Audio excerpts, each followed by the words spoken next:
હવે પાંચમું પદ, કેમ કે ફળ ભોગવવું પડશે. ચોથું પદ આત્મા ભોગતા છે. હવે પાંચમું પદ મોક્ષ પદ છે. મોક્ષ પદ મુક્તિ સાથી સર્વ દુઃખોથી. દુઃખ કયા? જન્મ જરા ને મૃત્યુ મુખ્ય દુઃખના હેતુ. વારંવાર જન્મવું, વારંવાર વૃદ્ધાવસ્થાને પામવી, વારંવાર મરણને શરણ થવું, એ જે દુઃખો અનાદિકાળના છે, એટલે જ્ઞાની પુરુષો કે મુખ્ય દુઃખ છે. જન્મ કૃપાળ જન્મ જરા ને મૃત્યુ મુખ્ય દુઃખના હેતુ. દુઃખો તો ઘણા છે, પણ આ તો મુખ્ય છે. કારણ તેના બે કયા? રાગ દ્વેષ. અણહેતુ વગર નકામા રાગ દ્વેષ કર્યા કરે છે. બસ એ જન્મના કારણ છે. બીજું દુઃખ સંસારમાં શું છે? ત્રિવિધ તાપથી 14 રાજલોક બળ્યા કરે છે. ત્રિવિધ તાપ, આધિ વ્યાધિ ઉપાધિ. એના સિવાય ઇષ્ટનો વિયોગ થઈ જાય, આપણને જેના પ્રત્યે પ્રેમ હોય એનો વિયોગ થઈ જાય, જે ન ગમતું એનો સંયોગ થઈ જાય. કોઈ પુત્ર પુત્રી કોઈ પ્રેમ ભાવથી કોઈ વેર લેવા આવે ને કોઈ આપણી દેણદારી દેવા આવે, તે કોઈને સુખરૂપ હોય કોઈને દુઃખરૂપ હોય. ઇષ્ટનો વિયોગ થઈ જાય, અનિષ્ટનો સંયોગ થઈ જાય, કે ચિંતા રોગ શોક કેટલા બધા દુઃખ છે. આ બધાથી સંપૂર્ણ મુક્તિ, તેનું નામ મોક્ષ છે. સર્વકાળને માટે એ દુઃખોથી છૂટવું, તેનું નામ મોક્ષ છે. પાંચમું પદ મોક્ષ પદ છે. જે અનુપચરિત વ્યવહારથી જીવને કર્મનું કર્તાપણું નિરૂપણ કર્યું, કર્તાપણું હોવાથી ભોગતાપણું નિરૂપણ કર્યું, તે કર્મનું ટળવાપણું પણ છે. કૃપાળદેવે કહ્યું કે જે ચોથા પદમાં, ત્રીજા અને ચોથા પદમાં કે અમે જણાવ્યું, જે શાસ્ત્રોના આધારે જ્ઞાની પુરુષો કે છે અમારું એટલે અનાદિ જે સિદ્ધાંત છે એ જ કહીએ છીએ. જે અનંતા તીર્થંકરો થઈ ગયા એમણે જે કહ્યું એ જ કહીએ છીએ. શું કહ્યું? તો કે જે અનુપચરિત વ્યવહારથી, અનુપચરિત એટલે ઉપચાર માત્ર નહીં, કહેવા માત્ર નહીં, કર્મના નિકટ સંબંધને કારણે એ વ્યવહારથી જીવને કર્મનું કરતાપણું છે. વ્યવહાર કેમ કયો? તો કે આત્માનો કર્મ કરવાનો સ્વભાવ નથી, માટે વ્યવહાર અસદભૂત વ્યવહાર છે, સદભૂત નથી. અને અનુપચરિત કેમ કહ્યું? તો કે નિકટ સંબંધ છે કર્મોના આત્માની સાથે દૂધ અને પાણીની જેમ. એટલે જે અનુપચરિત વ્યવહારથી જીવને કર્મનું કરતાપણું અમે નિરૂપણ કર્યું, અને કરતાપણું છે, આત્મા કર્મ કરે છે માટે તેનું ભોગતાપણું પણ નિરૂપણ કર્યું. કરે એનું ફળ ભોગવવું પડે માટે ભોગતાપણું પણ નિરૂપણ કર્યું. હવે તે કર્મનું ટળવાપણું પણ છે. એ કર્મો કરીએ તો ભોગવવા પડે, પણ આ સર્વથા કર્મનો નાશ થઈ શકે કે નહીં? તો કે થઈ શકે છે. તેનું ટળવાપણું પણ છે. એને ટાળી નાખવાય, સાવ નાશ કરી દેવાય સંપૂર્ણ, તો પણ થઈ શકે છે. તેનું ટળવાપણું પણ છે. કેવી રીતે? હવે દ્રષ્ટાંત સમજાવે છે. કેમ કે પ્રત્યક્ષ કષાયનું તીવ્રપણું હોય, કષાયો આપણા અત્યંત ખૂબ તીવ્ર હોય, ક્રોધ માન માયાલોભ વગેરે. કેમ કે પ્રત્યક્ષ કષાયાદિનું તીવ્રપણું હોય, પણ તેના અનભ્યાસથી તેનો અનુભ્યાસ કરીએ, એનો અભ્યાસ ઘટાડીએ, એવા નિમિત્તોની સેવીએ ને મારે કશાય કરવા નથી, મારે આ ક્રોધ ઓછો કરવો છે, એવો અભ્યાસ જેને કરવો છે તો થાય છે, એ ઘટાડી શકે છે. કેમ કે પ્રત્યક્ષ કષાયનું તીવ્રપણું હોય, પણ તેના અનભ્યાસથી, તેના અપરિચયથી, ક્રોધના નિમિત્તોથી દૂર રહીને અપરિચયથી તેને ઉપશમ કરવાથી, એ કષાય ભાવોને ઘટાડવાથી, ઓછા કરવાથી તેનું મંદપણું દેખાય છે. જે નિશ્ચય કરે કે મારે આ કષાય ભાવો ઘટાડવા છે તો એ ઘટે છે, મંદ થાય છે. તેનું મંદપણું દેખાય છે, તે ક્ષીણ થવાયું દેખાય છે. કષાયો સાવ નાશ પણ પામી શકે એમ પણ દેખાય છે, ક્ષીણ થઈ શકે છે. એ કષાયો સર્વથા નાશ થઈ શકે છે. તે બંધભાવ, એટલે કયા બંધભાવ?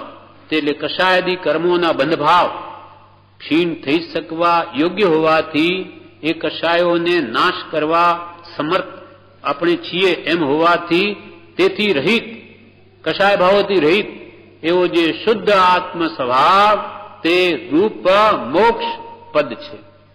જે કષાય ભાવોને લઈને આખો સંસાર છે, એ કષાય ભાવોને સર્વથા નિર્મૂળ કરી શકાય છે અને સર્વ કષાયથી નિર્મૂળ થયેલો આત્મા મોક્ષમાં જઈને બિરાજે છે.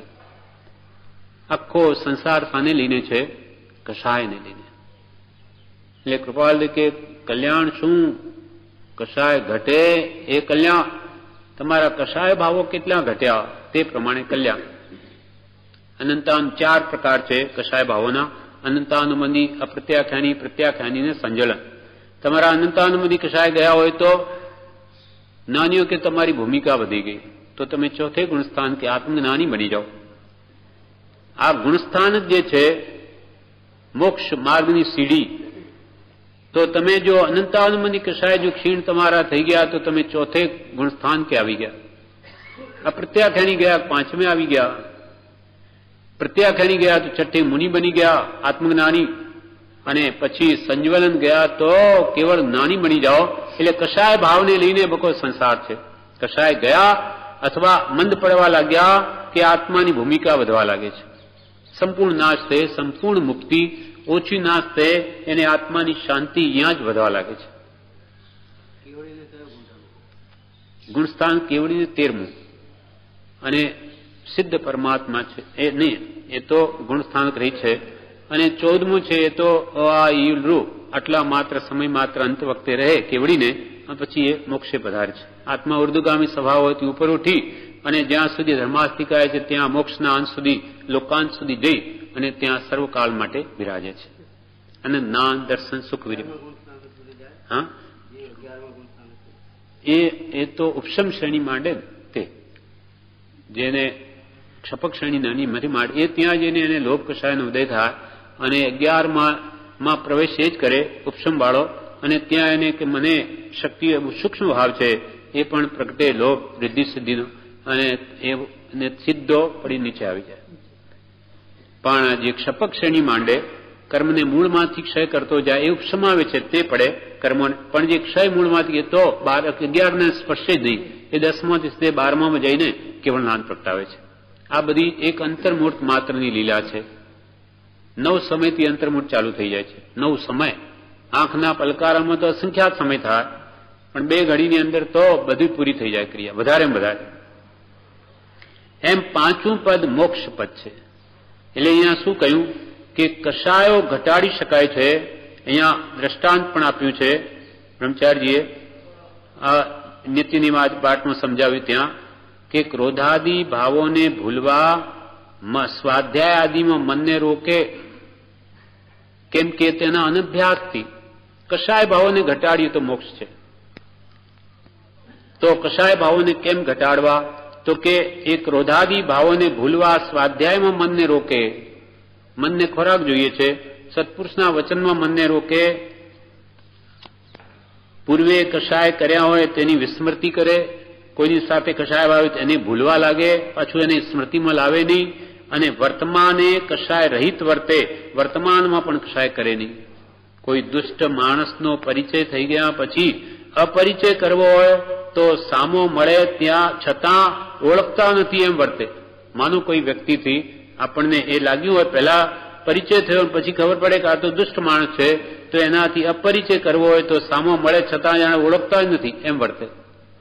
વિસ્મૃતિ કરે તેવી રીતે એમ અભ્યાસ કરતા બુદ્ધિપૂર્વક કષાય રહિતપણે આત્મ સ્વરૂપમાં રહેવાય તો ઉપશમ થાય. બુદ્ધિપૂર્વક મારે કષાય ઘટાડવા છે એમ જો રહે તો એ જરૂર આત્મ સ્વરૂપમાં રહી શકીને કષાયનો ઉપશમ કરી શકે. પહેલા તો મુખ્ય અંતરાય હોય તો તે જીવનો અનિશ્ચય છે, મારે કષાયો ઘટાડવા જ છે, તો એને કોઈ ન રોકી શકે. પણ એ કષાયો ખરાબ છે, ક્રોધમાન માયાલોભ એ સંસાર છે, એ ભાવ એને સમજાવવો જોઈએ. જેમ કે હરિકેશી મુનિ હતા, એ ચંડાલ કુળમાં ઉત્પન્ન થયા. પૂર્વના સંસ્કારે સ્વભાવ ક્રોધી હતો. બાળકો બધા રમે ત્યારે એ પણ એટલા બધા મતલબ બીજાને મારે વગેરે એ બાળક, એટલે કોઈ એને ઈચ્છે નહીં, એને દૂર કરે, એની સાથે નહીં રમવું. એને એકવાર શું થયું કે બધા બાળકો રમતા એક સાપ નીકળ્યો. ચંડાલ કુળમાં ઉત્પન્ન થયા છે, પૂર્વભાવમાં મુનિ હતા. સાપ નીકળ્યો એટલે બધા ચંડાલો એને મારી નાખ્યો. હા, અરે કે આ તો ઝેરી છે, એમ મારી નાખો. બીજી વાર ફરી એક સાપ નીકળ્યો, ત્યારે બીજા બાળક બોલ્યો કે અરે આ તો ઝેરી નથી, એટલે એને નહીં મારવો, એને મારીને શું કરીએ, ઝેરી નથી, એને નહીં માર્યો. એના પરથી એને વિચાર આવ્યો કે હો આ ઝેરી છે એટલે એને માર્યો, ઝેર જેના મનથી એને નહીં માર્યો. એ વિચાર કરતા કરતા એમાં ઊંડા ઉતર્યા અને જાતિ સમણ જ્ઞાન થઈ ગયું. ઓહો, પૂર્વમાં હું મુનિ હતો, મેં આ કેવા પાપ કર્યા, આજે ચંડાલ કુલમાં ઉત્પન્ન થયો. પૂર્વમાં બ્રાહ્મણ હતો, પણ દીક્ષા તો લીધી અમુક કારણ બન્યું મુનિના કહેવાથી, પણ ત્યાં એ ભાવ મગજમાં રહી ગયો કે આ જૈન ધર્મ સારો, બધું સારું, પણ એમાં સ્નાન કરવું નહીં એ બરાબર નથી, એ ઠીક નથી. કેમ કે બ્રાહ્મણો તો સ્નાનમાં ધર્મ માને, નહીં લીધું પવિત્ર થઈ ગયા, એ બરોબર નથી. એવો ભાવ એને ઊંડે ઊંડે રહી ગયો. એટલે કુલ જાતિનું માન, અભિમાન, બ્રાહ્મણ જાતિ સારી, એનો અહંકાર એનેથી મરીને એ હવે ચંડાલ કુલમાં ઉત્પન્ન થયો. પણ ત્યાં ફરીથી આ જાતિ સ્મરણ થવાથી જાગૃતિ આવી ગઈ ને કશાય ભાવો ઘટાડવા જોઈએ, એનાથી જ મુક્તિ છે એમ સમજાતા ફરીથી દીક્ષા લે છે અને મુનિ પાસે અને આરાધના કરીને મોક્ષને પામે છે. એટલે દુઃખ શું છે, કશાયોનું છે, અને એનો અભ્યાસ કરે તો એ જરૂર ઘટાડી શકે. અને પછી તો કશાયના ઉદયમાં પણ તે તણાય નહીં, એટલી બધી શક્તિ આવે છે. જેમ કે દમદંત નામના મુનિ હતા, કૌરવ પાંડવોની લડાઈમાં એ પાંડવો તરફ હતા, પણ પછી સંસાર પ્રત્યે વૈરાગ આવ્યાથી દીક્ષા લઈ લીધી. હવે આત્મધ્યાનમાં એક ઠેકાણે બહાર ઉભા છે, ત્યાંથી ને કૌરવો પસાર થયા, નહીં પાંડવો. એમને ભાવ આવ્યો કે હા આ કેવા મહાત્મા બની ગયા છે, ધન્ય છે એમને, એમની પૂજા કરી, એમના પાસે ભક્તિ કરી, એ તો ધ્યાનમાં લીન છે. હવે ત્યાંથી પાછળથી એક બીજી સમયે ત્યાંથી ને કૌરવો પસાર થાય છે.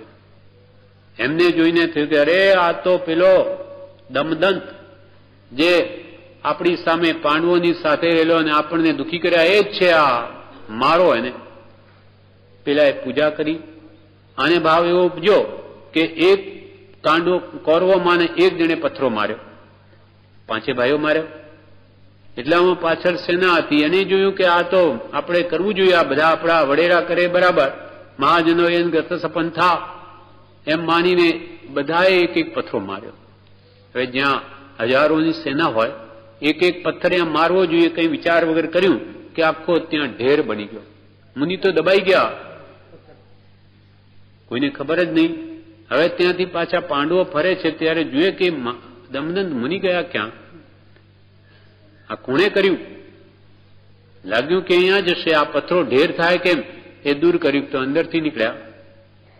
પણ જે મહાત્માએ કશાય ભાવો સમાવી લીધા છે એને બે પ્રત્યે કોઈ ભાવ નહીં થયો, સમભાવ. પાંડવોએ પૂજા કરી તો એના પ્રત્યે કોઈ રાગ નથી, અને કૌરવોએ એમને દુઃખ આપ્યું છતાં એમના પ્રત્યે કોઈ દ્વેષ ભાવ નથી. આવી સ્થિતિ, અડોળ સ્થિતિ સાધી તો આત્માર્થ સાધી શક્યા. એમ કશાય ભાવોને તો મોડે કે વહેલે ઘટાડવા જ પડશે, એના સિવાય મોક્ષ પ્રાપ્તિ કદી નહીં થાય. કૃપાળુદેવ હવે કહે છે ઉપદેશ છાયામાં કે મોક્ષ એટલે શું? કોઈએ પ્રશ્ન કર્યો છે, મોક્ષ એટલે શું? ઉત્તરમાં કૃપાળુદેવે કહ્યું, આત્માનું અત્યંત શુદ્ધપણું તે, અજ્ઞાનથી છૂટી જવું તે મોક્ષની વ્યાખ્યા. ત્રીજી, સર્વ કર્મથી મુક્ત થવું તે મોક્ષ. આત્માનું અત્યંત શુદ્ધપણું મોક્ષ કયો? નિજ શુદ્ધતા તે પામે તે પંથ, સમજાવ્યો સંક્ષેપમાં સકળ માર્ગ નિર્ગ્રંથ. સકળ નિર્ગ્રંથ માર્ગ શું છે? મુક્તિ મેળવવી. મુક્તિ શું? તો કે આ સર્વ પ્રકારે મોહનીય કર્મનો ક્ષય કરવો, સર્વ કર્મોથી છૂટવું, તો જ આત્માની શુદ્ધ અવસ્થા પ્રાપ્ત થાય. અને આત્માનું અત્યંત શુદ્ધપણું, અત્યંત એટલે સંપૂર્ણ પડે, ત્યારે પણ ફરી મલિન ન થાય, એને અત્યંત શુદ્ધપણું કે આત્યંતિક એટલે સંપૂર્ણપણે સર્વથા કર્મ કલંકથી નિવર્તવું, એવી શુદ્ધિ, તેનું નામ મોક્ષ છે. આત્માનું અત્યંત શુદ્ધપણું તે મોક્ષ. અજ્ઞાનથી છૂટી જવું તે મોક્ષ. મિથ્યાત્વથી છૂટી જવું કે એને લઈને પછી બધા કર્મો છૂટે, એનાથી છૂટી જવું તે મોક્ષ. અથવા સર્વ કર્મથી મુક્ત થવું તે મોક્ષ, આઠેય કર્મથી. યથા તથ્ય જ્ઞાન પ્રત્યે મોક્ષ. ફરી કૃપાલદેવ કહે છે યથા તથ્ય એટલે જેમ છે તેમ પદાર્થનું સ્વરૂપ જાણવું અર્થાત કેવળ જ્ઞાન. યથા તથ્ય જ્ઞાન, યથા તથ્ય જ્ઞાન પ્રત્યે મોક્ષ. ભ્રાંતિ રહે ત્યાં સુધી આત્મા જગતમાં છે.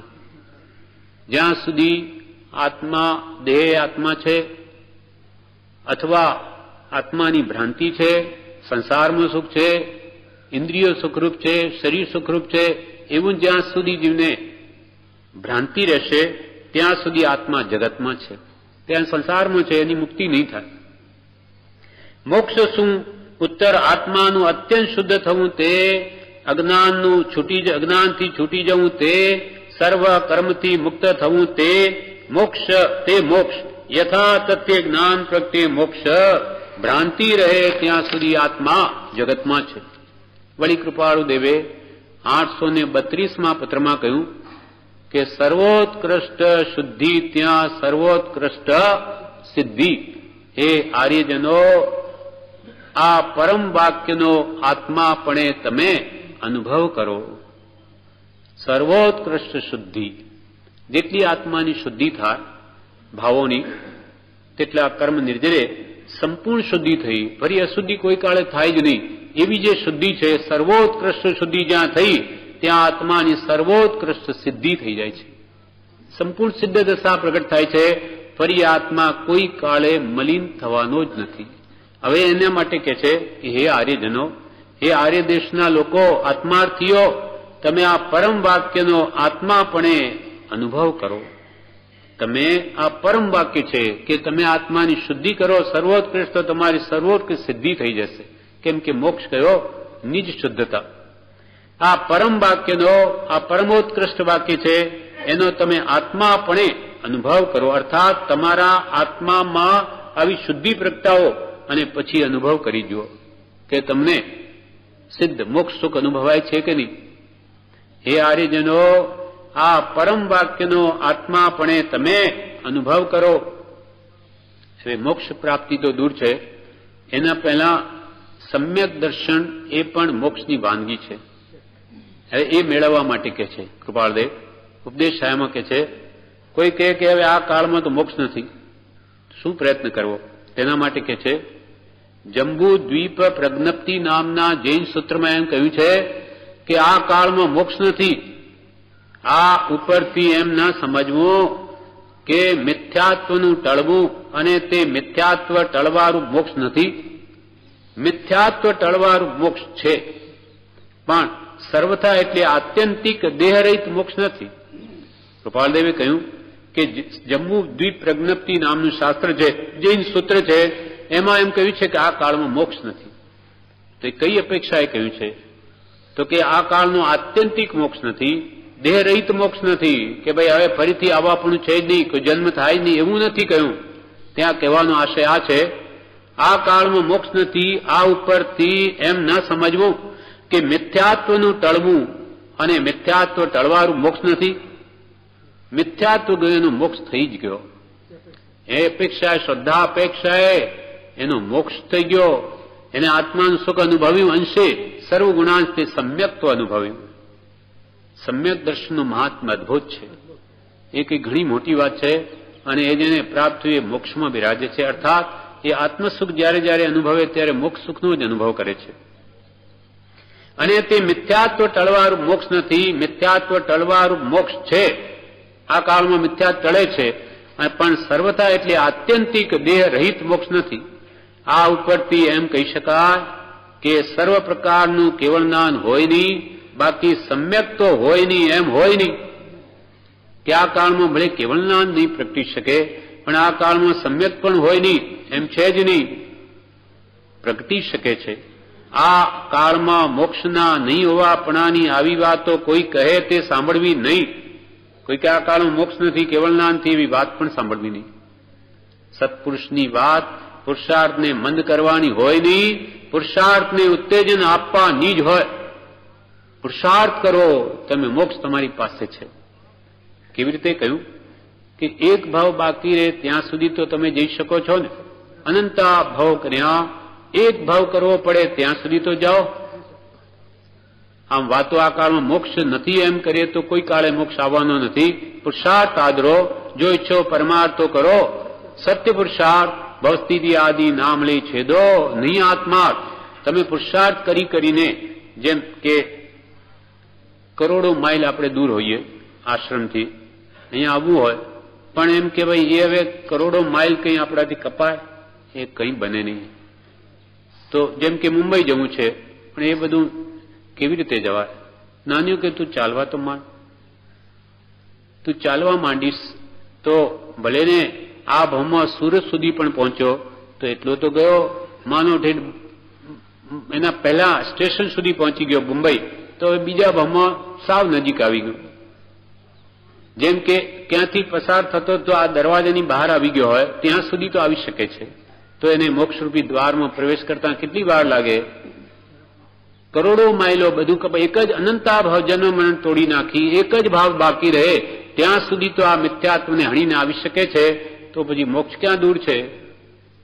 એટલે કૃપાલે કે સત્પુરુષની વાત પુરુષાર્થને મંદ કરવાની હોય નહીં, પુરુષાર્થને ઉત્તેજન આપવાની જ હોય. અને મોક્ષ આવે છે કષાયને ઘટાડવાથી. માટે જ્ઞાનીઓ કે કષાયને ઘટાડો, નહીં તો વાતોથી વડા પુરુષી નહીં થાય. મોક્ષ મેળવો છે પણ પુરુષાર્થ વગર પ્રાપ્તિ નહીં થાય.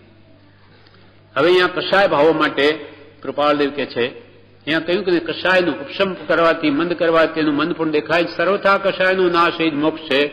માટે અહીંયા કષાય સર્વ ગુણસ્થાન કષાયને લઈને જ રહ્યા છે, અટક્યા છે.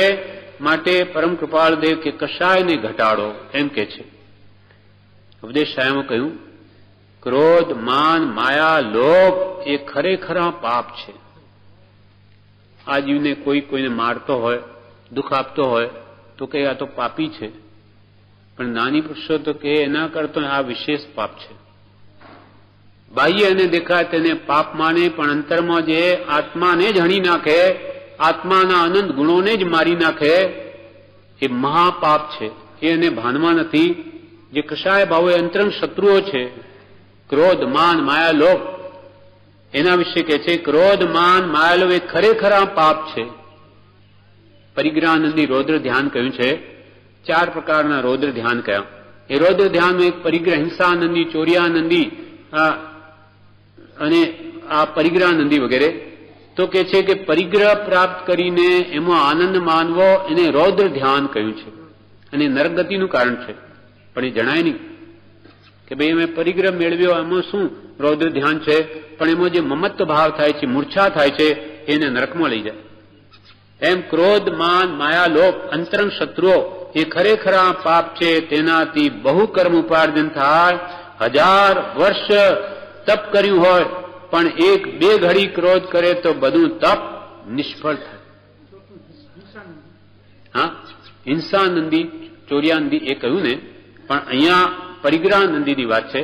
અને આરંભ પરિગ્રહ આ બધા બીજા બધા હિંસાનંદી કે ચોર્યાનંદી એ બધું શાને માટે છે? આ કષાયો છે એને લઈને જ. કષાય હિંસા કરીને જે પરિગ્રહ પ્રાપ્ત કરે, એમાં મમત્વ ભાવ કરે, મારાપણું કરે, મૂર્છા કરે, એ પરિગ્રહાનંદી રૌદ્ર ધ્યાન થઈ ગયું. અને એનું ફળ નરક ગતિ છે. પણ બ્રહ્મચારી કે છે મોક્ષમાળા વિવેચનમાં કે આ એને નથી જણાતું. બીજા પાપો જણાય, ભાઈ હિંસા કરવી પાપ, પણ પરિગ્રહમાં આસક્તિ કરવી એ પણ નરકમાં લઈ જાય, એ નથી ખ્યાલ આવતો. એટલે કૃપાલ કે અંતરંગ શત્રુઓનો જીવને ભાન નથી કે ક્રોધ, માન, માયા ખરેખર પાપ છે. તેનાથી બહુ કર્મ ઉપાર્જન થાય. 1000 વર્ષ તપ કર્યું હોય પણ 1-2 ઘડી ક્રોધ કરે તો બધું તપ નિષ્ફળ થાય. 48 મિનિટ માત્ર ક્રોધ કષાયમાં આવી ગયો તો જ્ઞાનીઓ કે બધું તપ નિષ્ફળ. ક્રોધે ક્રોડ પુરવતણુ સાંજમ ફળ જાય. ક્રોધ સહિત તપ જે કરે તે તો લેખે ન આયા. ક્રોધે ક્રોડ પુરવતણ, કરોડો પૂર્વ સુધી કે છે તપ કર્યું હોય પણ 2 ઘડી તપ આ ક્રોધ કરે કે બધું તપ નિષ્ફળ. કેવો ભયંકર ક્રોધ કશાય હશે કે આવા કરોડો વર્ષોના તપને પણ ભસ્મીભૂત કરી દે. એ કશાયો કેવા તીવ્ર છે, એનું બળ કેવું છે. માન કશાય પણ એવો છે. એટલે કૃપાલદેવ કે છે, માનાદિ શત્રુ મહા નિજ છંદે ન મરાય. જાતા સદગુરુ શરણમાં અલ્પ પ્રયાસ થઈ જાય. માન મોટાઈની ઈચ્છા ને લઈને જીવ કેટલું બધું કરવા તૈયાર છે. એટલે ફરી એ પણ ઉદયરત્નજી આમાં કહ્યું કે રે જીવ માનન કીજીએ, રે જીવ માનન કીજીએ, માને વિનયન આવે રે, વિનય વિના વિદ્યા નહીં તો કિમાં સમકિત પાવે રે, રે જીવ માનન કીજીએ. રે જીવ પોતાના આત્માને આપણને ઉપદેશ આપવા કહ્યું, હે જીવ માન ન કીજીએ.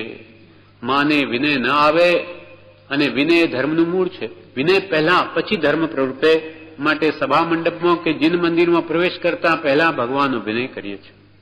હે ભગવાન, આપની એટલી મહાનતા છે કે આપના ચરણ જે આ શરીરનું કનિષ્ઠ અંગ કહેવાય, અને મારું જે શિર શરીરનું ઉત્તમાંગ કહેવાય, મારું માથું આપના ચરણમાં નમે છે. આપની મહાનતાનો કોઈ પાર નથી. એમ પહેલા વિનય કરીએ, કેમ કે વિનય વડે વિદ્યા ગ્રહણ થાય.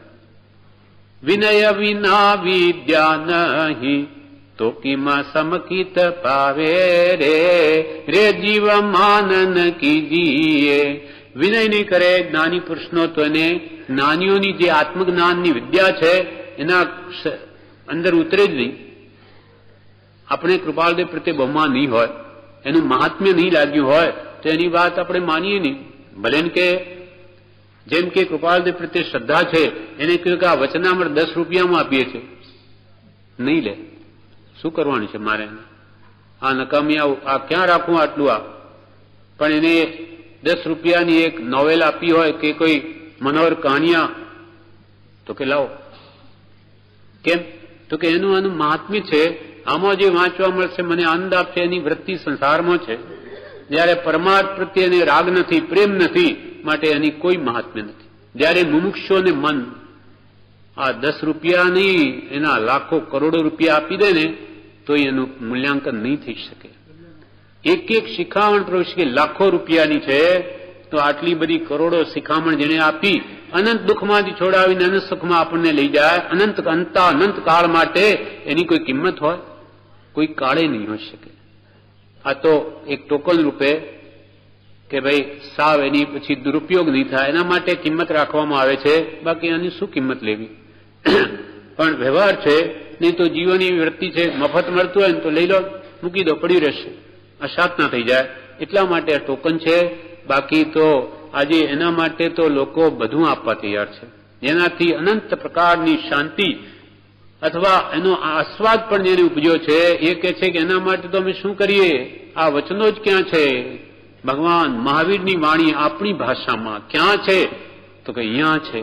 એટલે એનું મહાત્મ્ય જેને સમજાયું એને માટે તો અમૂલ્ય વસ્તુ છે. બડી ઉપદેશામૃતમાં કૃપાલય કે છે, જીવો અવિચારથી ભૂલ્યા છે. જરા કોઈ કહે કે તરત ખોટું લાગે, પણ વિચારે નહીં કે મારું શું?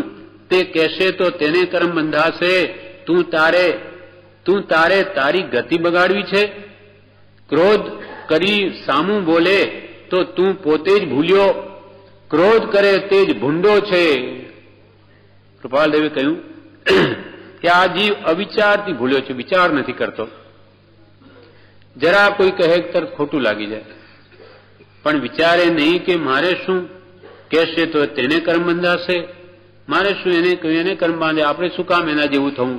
તું તારી ગતિ શા માટે બગાડે છે? તું પણ કે પાછો સામો ક્રોધ કરી સામો બોલી અને તું બગાડે તારું, તો કે તું પણ ભૂલ્યો. તારે તારી ગતિ બગાડવી છે. ક્રોધ કરી સામું બોલે તો તું પોતે જ ભૂલ્યો. ક્રોધ કરે તે જ ભૂંડો છે. આ ઉપર સંન્યાસીને ચંડાળનું દ્રષ્ટાંત છે. એના ઉપર કૃપાલ ફૂટનોટમાં વચનામનું કહ્યું છે કે ક્રોધ છે ને એ ચંડાળ જેવો છે. ચંડાળ એટલે ભંગી જેવો છે. ક્રોધ ચંડાળ જેવો છે. એક સંન્યાસી હતો, તે રસ્તામાં જતો હતો, સામે ચંડાલ આવ્યો. સાંકડો રસ્તો એટલે સંન્યાસી શું કહ્યું કે હે તું દૂર થા. આટલું એને કહ્યું ને પેલો ચંડાલ કે આ વળી મને કે છે, એટલે એ કઈ બોલ્યો એટલે પેલો સંન્યાસી તો ધમધમ થઈ ગયો. એટલે પેલો ચંડાલ કે ભેટી પડ્યો એને સંન્યાસીને અને કહે કે મારો ભાગ પણ તમારામાં છે, એટલે કે તમે ચંડાળ જ છો, ભલે તમે મુનિનો વેશ છે પણ તમારા ભાવમાં તો આવો ક્રોધ છે, માટે તમે ચંડાળ જ છો. એમ કરીને એની ભેટી પડ્યો કે તું મારો ભાઈ છે, તારામાં કશાય ભાવ છે સાધુ બનીને. એમાં કૃપાલદેવે કહ્યું કે જો કશાયમાં જે જીવ પ્રવર્તે તે કે ભૂંડો છે, તું પોતે જ ભૂલ્યો, ક્રોધ કરે તે જ ભૂંડો છે. આ ભાવો જ્યાં સુધી આપણે ઘટાડીશું નહીં ત્યાં સુધી આત્માનું કલ્યાણ કદી નહીં થાય. કશાય કહીએ ખાલી તો એમાં બધું આવી ગયું. કેમ કે ક્રોધ, માન, માયા, લોભ વિષયો છે ને. કોઈ કહે કે કૃપાલદેવ એમ કેમ કહ્યું વિષય કશાય ઘટે તો કલ્યાણ, એમ કેમ નહીં કહ્યું કશાય જ એમ કેમ? તો કે 5 નિર્ણયના વિષયોની ઈચ્છા એ લોભ કશાયમાં આવી ગઈ. ઈચ્છા માત્ર લોભ છે. કોઈ પણ ઈચ્છા આપણે કરીએ એ લોભ કશાયમાં આવી ગઈ, એટલે બધા જ વિષયો લોભ કશાયમાં સમાઈ ગયા. એટલે ક્રોધ, માન, માયા ને લોભ. ક્રોધથી એવી રીતે માયા જે કરે, માયા, ક્રોધ, માન પણ ભૂંડું, માયા પણ ભૂંડી. માયાથી શું થાય તો કે માયા વડે કોઈને ઠગવાની, છેતરવાની ભાવના થાય. કપટ, માયા કપટ, એને લઈને એના ફળમાં કાં તો તિર્યંચીઓનીમાં જાય, ઢોર પશુ જાનવર બને, કાં પછી સ્ત્રીનો અવતાર આવે. એ માયાનું ફળ છે. અને લોભ કશાયનું ફળ શું તો કે લોહો સર્વ વિનાશનો, લોહ તો સર્વનાશ કરી નાખે. કેમ ઈચ્છા માત્ર લોભ છે એ તો બધા પાપનો બાપ છે. એમાં લોભમાં તો કોઈ પણ પાપ કરવા જે પાછો નહીં પડે. પ્રભુ કે પ્રભુ 100 રૂપિયા મળતા હોય તો અહીંયાથી મુંબઈ સુધી દોડી જાય. કેમ કે લોભ કશાય છે, મને મળશે એવી જીવની એવી ઈચ્છા છે. એને 100 શું લાખો મળી જાય તો પણ તૃપ્તિ થતી નથી. એવી તૃષ્ણા આકાશના જેવી અનંત છે. એટલે આ કશાય જીવ ભેગું કરવામાં સુખ માને. એટલે કૃપાલે કહે છે કે મોટો ચક્રવર્તી રાજા તે પણ વધતા વૈભવ અને પરિગ્રહના સંકલ્પમાં પ્રયત્નવાન છે અને મેળવવામાં સુખ માને છે. પણ અહો જ્ઞાનીઓએ તો તેથી વિપરીત જ સુખનો માર્ગ નિર્ણિત કર્યો કે કિંચિત માત્ર પણ ગ્રહવું એ જ સુખનો નાશ છે. આ જ્ઞાની પુરુષોની આ સિદ્ધાંત છે કે કંઈ પણ ગ્રહવું એ દુઃખ છે, જ્યારે આપણ સંસારી જીવન તો ગ્રહવું એ સુખ છે. આપણને જેટલું કોઈ મળે એમાં સુખ થાય. જ્ઞાનીઓ કે સાચું સુખ ત્યાગમાં છે. એ જ્યારે એના ઉપદેશે સમજાશે ત્યારે કશાય ભાવો ઘટવા માંડશે. એટલે બોધ વડે કશાય ભાવો મંદ કરી છૂટકો છે. એટલે વિષય કસાય એ સંસાર. કૃપાલ કે નથી ધર્યો દેહ વિષય વધારવા, નથી ધર્યો દેહ પરિગ્રહ ધારવા. આ પ્રમાણે આ મોક્ષ પદ શું છે, સર્વ કર્મોથી કેવી રીતે મુક્ત થવું, તે કશાય ભાવો મુક્ત થઈ જ મોક્ષ થાય. એ પ્રમાણે વિશેષ એના વિશે જણાવે છે, જે આપણે આવતીકાલે લઈશું. દેવ ઉપદિષ્ટ 6 પદનો પત્ર, તેમાં 5મું પદ આપણે વાંચીએ છીએ. 5મું પદ મોક્ષ પદ છે. એના વિશે પરમ કૃપાળુ દેવે સંબંધિત જે અર્થ કહ્યા, હવે પ્રભુ શ્રીજી એ વિશે જણાવે છે. 5મું પદ મોક્ષ પદ છે. મોક્ષ એટલે શું? મોક્ષ એટલે બધા બંધથી છૂટવું તે મોક્ષ. કશાય ભાવોથી એટલે કે રાગ દ્વેષથી છૂટવું તેનું નામ મોક્ષ છે. મોક્ષ એટલે શું તો કે બંધથી છૂટવું. બધા જ પ્રકારના બંધ શેને લઈને થાય? રાગ દ્વેષને લઈને. રાગ દ્વેષ કહો, કશાય ભાવ કહો, એક જ છે. ક્રોધ અને માન એ દ્વેષના પર્યાય છે, અને માયા અને લોભ રાગના પર્યાય છે. રાગ દ્વેષ કહો કે કશાય કહો, એક જ છે. કશાયથી છૂટવું અથવા રાગ દ્વેષથી છૂટવું તેનું નામ જ મોક્ષ છે. ભાવ અને પરિણામ એ જ અત્યારે હાથમાં છે. તે અશુભમાં વાપરે તો પાપ બંધાય અને શુભમાં વાપરે તો પુણ્ય બંધાય. શુભ ગતિ થાય અને આત્મભાવમાં ફરાય તો જન્મ મરણ ટળે. આ અવસર ચૂકવા યોગ્ય નથી. એ સર્વનું કલ્યાણ થશે. સંકિત સિવાય કંઈ ઈચ્છવું નહીં. પ્રભુ શ્રી કહે ભાવ અને પરિણામ એ આપણા હાથમાં છે. ભાવ શુભ કરવા, અશુભ કરવા કે શુદ્ધ કરવા. શુભ ભાવ અશુભ ભાવ એ સંસારનું કારણ છે, શાતા વેદનીનું, અને શુદ્ધ ભાવ એ મોક્ષનું કારણ છે. ભાવ અને પરિણામ એ અત્યારે હાથમાં છે. આપણા હાથમાં શું ભાવ અને પરિણામ, એટલે ભાવ પ્રમાણે વર્તન કરવું, તે પ્રમાણે વર્તવું, તે આપણા હાથમાં છે. તે અશુભમાં વાપરે તો પાપ બંધાય. આપણા ભાવ જો અશુભમાં વાપરે તો પાપ બંધાય, અને શુભમાં વાપરે તો પુણ્ય બંધાય, અને શુદ્ધમાં વાપરે એટલે આત્મભાવમાં વપરાય તો જન્મ મરણનો નાશ થાય છે. આત્મ ભાવના ભાવતા જીવ હે કેવળ જ્ઞાન રે. આત્માની ભાવના ભાવતા ભાવતા જીવ કેવળ જ્ઞાનને પામી જાય છે. માટે આત્મભાવના ભાવવી, અંતે તો શુભ કે અશુભ બંને છોડવા જ પડશે. પણ પહેલા અશુભ છોડીને શુભમાં આવવું, કે જેથી કાળે કરીને શુદ્ધ ભાવની પ્રાપ્તિ થાય. ભાવ અને પરિણામ એ જ અત્યારે હાથમાં છે. તે અશુભમાં વાપરે તો પાપ બંધાય, અને શુભમાં વાપરે તો પુણ્ય બંધાય, શુભ ગતિ થાય. અને આત્મભાવના વાપરે તો જન્મ મરણ ટળે. આ અવસર ચૂકવા યોગ્ય નથી, સર્વનું કલ્યાણ થશે. પ્રભુ શ્રી કે અવસર આવ્યો છે તે ચૂકવા યોગ્ય નથી, સર્વનું કલ્યાણ થશે. સંકિત સિવાય કંઈ ઈચ્છવું નહીં. એક મારે તો આત્મજ્ઞાન જ જોઈએ, એ સિવાય મારે બીજું કંઈ જોઈએ નહીં. એમ જ જ્ઞાની પુરુષો કે ઈચ્છા રાખો, એ સિવાય બીજું કંઈ ઈચ્છો નહીં. વળી પ્રભુ શ્રી કહે, એક ચક્રવર્તી રાજા હોય તે જીતી શકાવો અઘરો છે. થોડુંક ઓછું કરો. એક ચક્રવર્તી રાજા હોય તે જીતી શકાવો અઘરો છે. તો આ તો 4 ચક્રવર્તી ક્રોધ, માન, માયા, લોભરૂપ રાજ ચલાવી રહ્યા છે. એક ચક્રવર્તી રાજા હોય તો તે જીતાવો પણ અઘરો છે. કેમ કે 6 ખંડનો અધિપતિ એ સહેલું નથી, અને જીતવું તો આ તો 4 ચક્રવર્તી જેવા 4 કષાયોને જ્ઞાની પુરુષે 4 ચક્રવર્તી કહ્યા. એક ચક્રવર્તી રાજા હોય તો તે જીતી શકાવો અઘરો છે. તો આ તો 4 ચક્રવર્તી ક્રોધ, માન, માયા, લોભરૂપ રાજ ચલાવી રહ્યા છે. તે વિષય કષાયથી જુદું મારું સ્વરૂપ તો પરમ કૃપાળુ દેવે જે કહ્યું છે તે આજ્ઞા સહજાત્મ સ્વરૂપ જ છે. આ ક્રોધ કષાયને નિવારી વિષય કષાયથી રહિત એવું જે મારું સહજાત્મ સ્વરૂપ છે, જે પરમ કૃપાળુ દેવે કહ્યું છે, જોયું છે, જાણ્યું છે, અનુભવ્યું છે, તે જ મારું છે. નાની પુરુષો એ સિવાય મારું કંઈ જ નથી. અને પરમ કૃપાળુ દેવ પ્રબોધિત આજ્ઞા સહજાત્મ સ્વરૂપ એ જ આત્મા છે, અને એ જ મારો છે. નાની પુરુષો કે દ્રઢ કરો, એ વિષય કશાય આત્માનું સ્વરૂપ નહીં, પણ એથી રહિત જે આત્માનું સહજ શુદ્ધ સ્વરૂપ જે પરમ કૃપાળુ દેવે પ્રગટ કર્યું, કે અનંતા તીર્થંકરોએ પ્રગટ કર્યું, એવું જ મારું સ્વરૂપ છે. નાની પુરુષો કે હું જેવો તેવો નથી. નાની પુરુષો કે તું જેવો તેવો નથી, તું અમારા જેવો છે, ભગવાન જેવો છે, તું કંઈ ઓછો નથી, પણ તું તારા સ્વરૂપને ભૂલી ગયો છે. વળી પ્રભુ શ્રી કહે કે 5મું પદ મોક્ષ પદ છે, અને મોક્ષ છે તે કશાયો ઘટ્યા વગર મોક્ષની પ્રાપ્તિ નહીં થાય.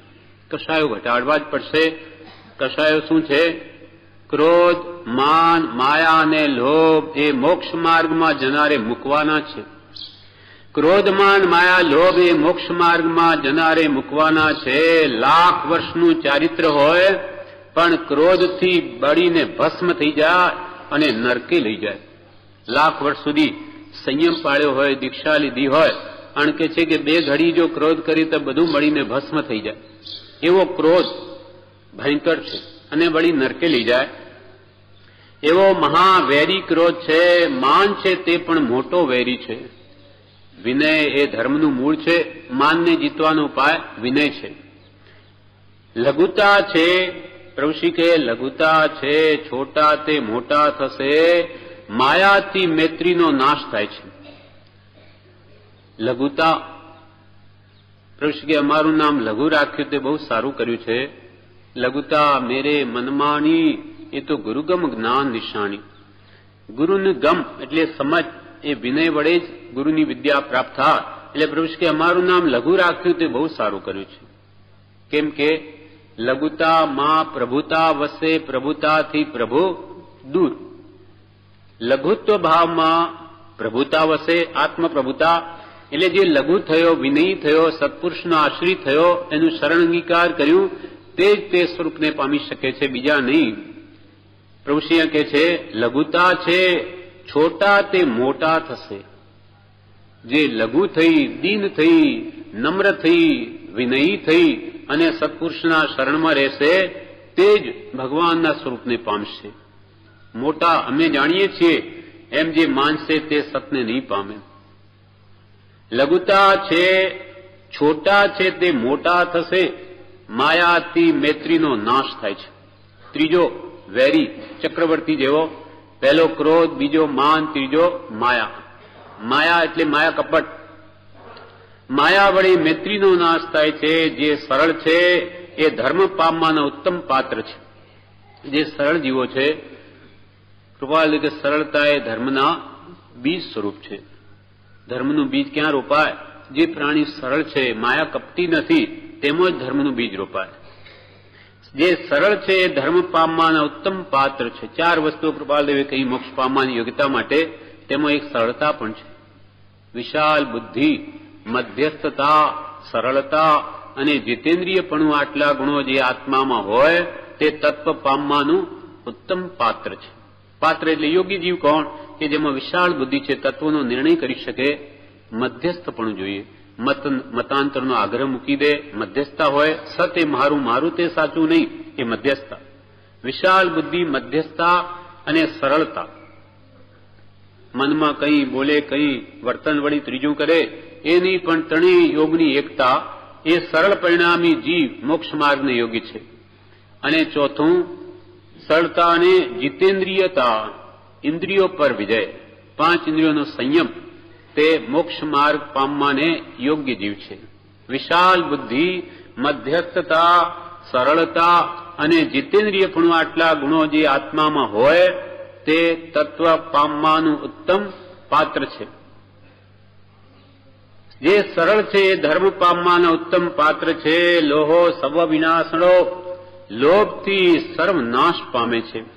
લોભ છૂટ્યો તેને સંકિત પામવાનું કારણ છે. ચારે કષાયોનો વિસ્તાર કરવામાં આવે તો પુસ્તક ભરાય. પ્રભુ આ કષાયોનો જો વિસ્તાર કરીએ તો આખું પુસ્તક ભરાઈ જાય. મોક્ષ માર્ગમાં આગળ વધનારે એ બધા મૂકવાના છે. જેને મોક્ષ માર્ગ આરાધવો છે તેને તો આ ચારેય કષાયો મૂકવાના છે. એને જ્ઞાનીઓ કે સવડા કરી નાખવા. પ્રભુશ્રી કહે છે એક ઠેકાણે ઉપદેશામૃતમાં કે ક્રોધ કરવો તો પોતાના કર્મ વેરી પ્રત્યે કરવો. ખરેખર શત્રુ, આપણા અંતરંગ શત્રુઓ શું છે? કર્મો. મોહનીય કર્મનો પરિવાર આખો આપણો શત્રુ છે. ક્રોધમાન, માયાલોભ, હાસ્ય, રતિ, અરતિ, ભય, શોક, જુગુપ્સા, સ્ત્રીવેદ, પુરુષવેદ, નપુંસક વેદ, મિથ્યાત્મોની, સંમિશ્ર મોહની, સમ્યક મોહની, 28 પ્રકૃતિઓ મોહનીય કર્મની છે. એ અંતરંગ શત્રુ છે. દર્શન મોહની, ચારિત્ર મોહની પ્રકૃતિ એટલે કે દ્વેષ કરવો તો એના પ્રત્યે કરવો, ક્રોધ કરવો તો એના પ્રત્યે કરવો. ક્રોધ કરવો તો પોતાના કર્મરૂપી વૈરી પ્રત્યે કરવો. માન, સત્પુરુષની ભક્તિના પરિણામમાં કરવું. અહંકાર, માન, ક્ષમો કરવું તો કે આપણે મહાભાગ્યશાળી છીએ કે આપણને સત્પુરુષની ભક્તિ પ્રાપ્ત થઈ. અમે મહાભાગ્યશાળી છીએ કે અમને સત્પુરુષ મળ્યા. માન કરવું તો એવું કરવું. અને માયા પરના દુઃખ નિવારણ કરવામાં કરવી. માયા ક્યાં કરવી? કોઈ બીજા પ્રાણીઓનું દુઃખ દૂર કરવામાં કરવી. જેમ કે હરણા, કોઈ હરણનું ટોળું કંઈ જતું હોય અને એને પૂર્વ દિશામાં ગયું અને આપણે કોઈ શિકારી કે એવો પાછળ આવ્યો હોય, એને આપણે બે પૂછે કે ભાઈ હરણો ક્યાં ગયા? તો ગયા છે પૂર્વ દિશામાં. આપણે જોયા અને એને કહીશું કે ના, પશ્ચિમ દિશામાં ગયા. તો એ જે માયા કરી અથવા જૂઠ બોલ્યો એ જૂઠ નથી. કરુણા પણ અને સત્ય પણ કરુણામય બોલવું. એમાં આંતરાશય શું છે? એ પ્રાણીઓને બચાવવાનો માટે ત્યાં માયા કે જૂઠ હોવા છતાં પણ તે સત્ય છે. એટલે માયા પરના દુઃખ નિવારણ કરવામાં કરવી અને લોભ ક્ષમા ધારણ કરવામાં કરવો. કે ક્ષમા ભાવનું ધારણ કરવું. અનાદિથી ક્રોધ કષાયમાં બળી રહ્યો છું માટે ક્ષમા ભાવનો લોભ રાખવો. ક્ષમા લોભ ધારણ કરવામાં, લોભ ક્ષમા ધારણ કરવામાં કરવો રાગ સત્પુરુષ પ્રત્યે અથવા દેવગુરુ ધર્મ પ્રત્યે કરવો. કૃપાલ કે રાગ કરવો નહીં, અને કરવો તો સત્પુરુષ પ્રત્યે કરવો, અથવા દેવગુરુ ધર્મ પ્રત્યે કરવો. દ્વેષ કરવો નહીં, અને કરવો તો કુશીલ પ્રત્યે કરવો. એમ કૃપાળદેવે કહ્યું તેમ પ્રભુશ્રી કહે છે, દ્વેષ અણગમો વિષયો પ્રત્યે કરવો. વિષય વિકારની બુદ્ધિ પ્રત્યે દ્વેષ ભાવ કરવો. વિષય વિકારવાળી બુદ્ધિ છે, અનાદિથી સંસારમાં રજરાવે, મોહ કરાવે, એ પ્રત્યે દ્વેષ ભાવ કરવો કે હે જીવ, હજુ તું વિકારની દ્રષ્ટિ છોડતો નથી, એમ એને ઘૃણાત્મક દ્રષ્ટિએ જોવું પોતાના આત્માને. વિષય વિકારની બુદ્ધિ પ્રત્યે દ્વેષ ભાવ કરવો.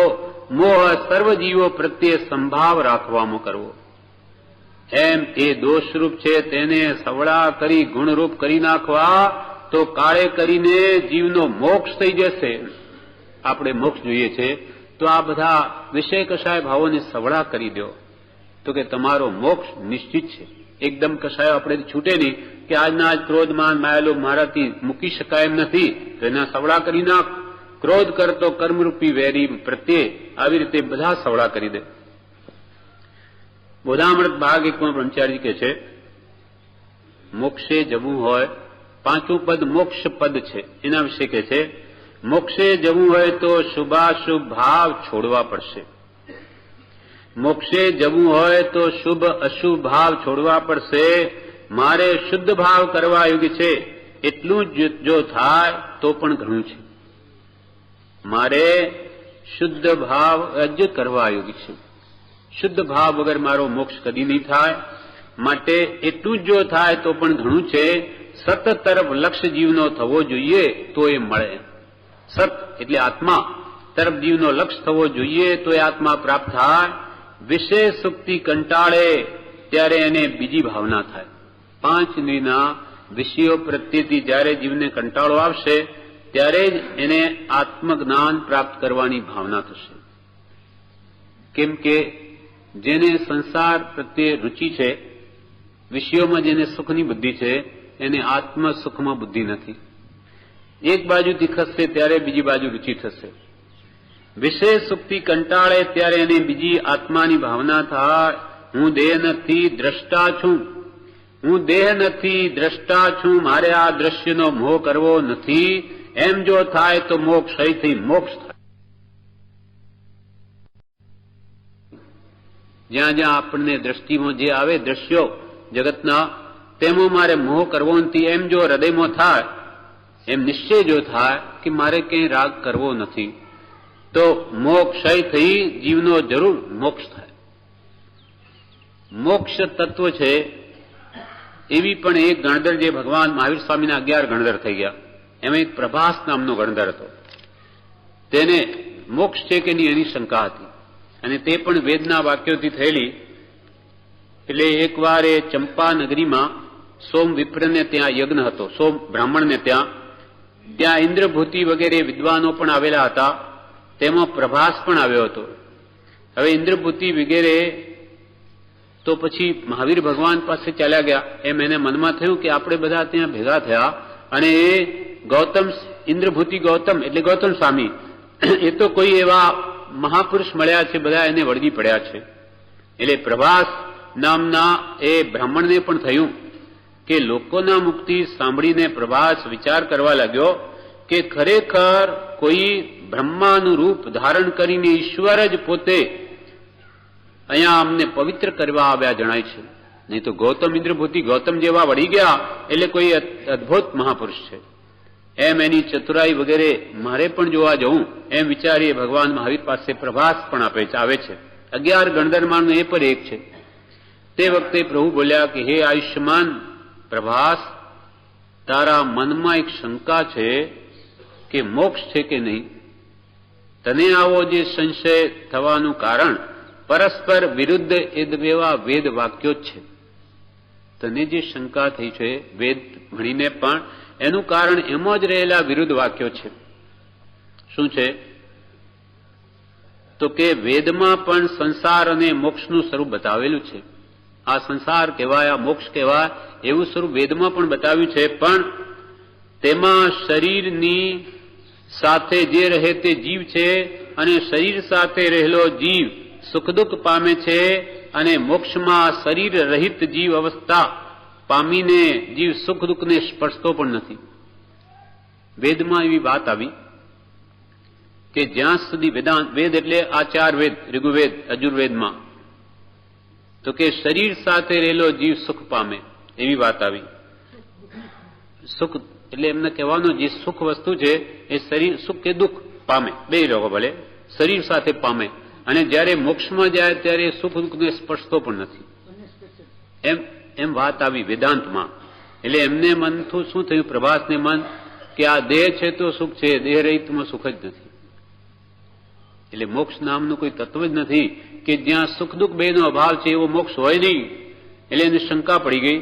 ત્યારે ભગવંતે એને સમજાવ્યો કે આ વેદના વાક્યો જે એમાં આવ્યું કે મોક્ષમાં રહેલ જીવ એ સુખ દુઃખને સ્પર્શતો જ નથી, પણ એમ કહેવાનો આશય આ છે, ભગવાને કહ્યું કે મોક્ષમાં રહેલ જીવ ભૌતિક સુખ દુઃખને સ્પર્શતો નથી, પણ તે પોતાના સ્વભાવથી ઉત્પન્ન થતા સુખને તો અનુભવે જ છે. મોક્ષ કઈ સુખ રહિત થોડી છે, ત્યાં તો અનંત સુખ છે. પણ આપણને જે સુખ ભાસ છે, જે ઇન્દ્રિય સુખ, સાતાનું સુખ છે કે સાતાનું દુઃખ છે, એ ત્યાં નથી. એ ત્યાં પણ કહેવાનો આશય આ છે, પણ તું સમજો નથી, માટે તને એમ થઈ ગયું કે મોક્ષમાં સુખ દુઃખ છે જ નહીં. દુઃખ નથી, પણ આત્માથી જ ઉત્પન્ન થતું સ્વાભાવિક અનંત સુખ મોક્ષમાં છે, એમ ભગવંતે સમજાવ્યું. એટલે વાત બેસી ગઈ. એટલે પછી પોતે પણ ભગવાનના મુક્તિ આવી યુક્તિયુક્ત વચનો સાંભળી પ્રસન્ન થયેલા પ્રભાસે પોતાનો સંશય દૂર થવાથી પોતાના 300 શિષ્યો સહિત ભગવાન પાસે આવીને દીક્ષા ગ્રહણ કરી લીધી. એની ભ્રાંતિ ટળી ગઈ ને કે ઓહો, એવી રીતે છે, મોક્ષમાં સુખ તો છે જ, પણ જેને આપણે આ સાતા સુખ માનીએ તેને એ સ્પર્શતો જ નથી. કેમ કે ખરેખર સુખ જ નથી, એ તો સાતા વેદની છે, એ ત્યાં છે જ નહીં. કેમ કે સર્વ કર્મનો અભાવ છે. વળી અહીંયા કહ્યું, બોધામૃત ભાગ 1માં જણાવે છે, આપણને જે મંત્ર મળ્યો છે તે ઘેર પહોંચાડે એવો છે. 5મું પદ મોક્ષ પદ છે, જે અનુપચરિત વ્યવહારથી જીવને કર્મનું કર્તાપણું નિરૂપણ કર્યું, કર્તાપણું હોવાથી ભોગતાપણું નિરૂપણ કર્યું, તે કર્મનું ટળવાપણું પણ છે. એ કર્મનો સર્વથા નાશ કરી શકાય છે, અને સર્વથા નાશ તે આત્મા પોતાના સ્વભાવમાં આવે, સમભાવમાં, એનું નામ જ મોક્ષ છે. અને તે પહેલા અહીંયા થાય છે. એટલે આપણને જે મંત્ર મળ્યો છે તે ઘેર પહોંચાડે એવો છે. આત્મારૂપ થવા માટે આ મંત્ર મળ્યો છે. મોક્ષ પ્રાપ્તિ અર્થે આ મંત્ર મળ્યો છે. દેહાદિથી હું ભિન્ન છું એ કરવા માટે આ મંત્ર મળ્યો છે. આખી જિંદગી સુધી એનો અભ્યાસ કરી મૂક્યો હોય તો છેવટે એ સાંભળી આવે, સહજાત્મ સ્વરૂપ એમ સાંભળે. તેથી સંભાવ રહે, અને સંભાવ એ આપણું ઘર છે. આત્મા ક્યાં રહે? સંભાવમાં. સંભાવમાં આવેલો આત્મા ક્યાં જાય? મોક્ષમાં. જ્યાં રાગ નથી, દ્વેષ નથી, એ સર્વથા એ કર્મોથી નિવૃત્ત થઈ આત્મા જાય ક્યાં? મોક્ષમાં. ઉર્ધ્વગામી સ્વભાવ હોવાથી ઉપર ઉઠે, ઉપર ઉઠીને ક્યાં સ્થિતિ થાય? લોકાંતે. જો ધર્માસ્તિકાય નામનું દ્રવ્ય જો અલોકાકાશમાં પણ હોત તો ઉપર ઉપર જાય જ કરે, કોઈ કાળે એનો અંત જ ના આવે. પણ લોકાકાશથી સિવાય બહાર અલોકાકાશમાં અધર્માસ્તિકાય નામનું દ્રવ્ય, ધર્માસ્તિકાય નામનું દ્રવ્ય નથી, જે કે આગળ ચાલવામાં હલનચલનમાં સહાય આપે, એ નહીં હોવાથી લોકાંતે જઈને સિદ્ધ ભગવંતો સ્થિત થઈ જાય છે. અને ઉર્ધ્વગામી એવો આત્માનો સ્વભાવ છે, માટે ઉપર ઉઠીને ત્યાં રોકાઈ જાય છે. ત્યાં સર્વકાલ માટે એ સિદ્ધ ભગવંતો સ્થિતિ કરે છે. પડી કહ્યું બોધામૃત ભાગ 2માં કે મોક્ષ જોઈતો હોય તો પુણ્ય પાપ બંને દૂર કરવા પડશે.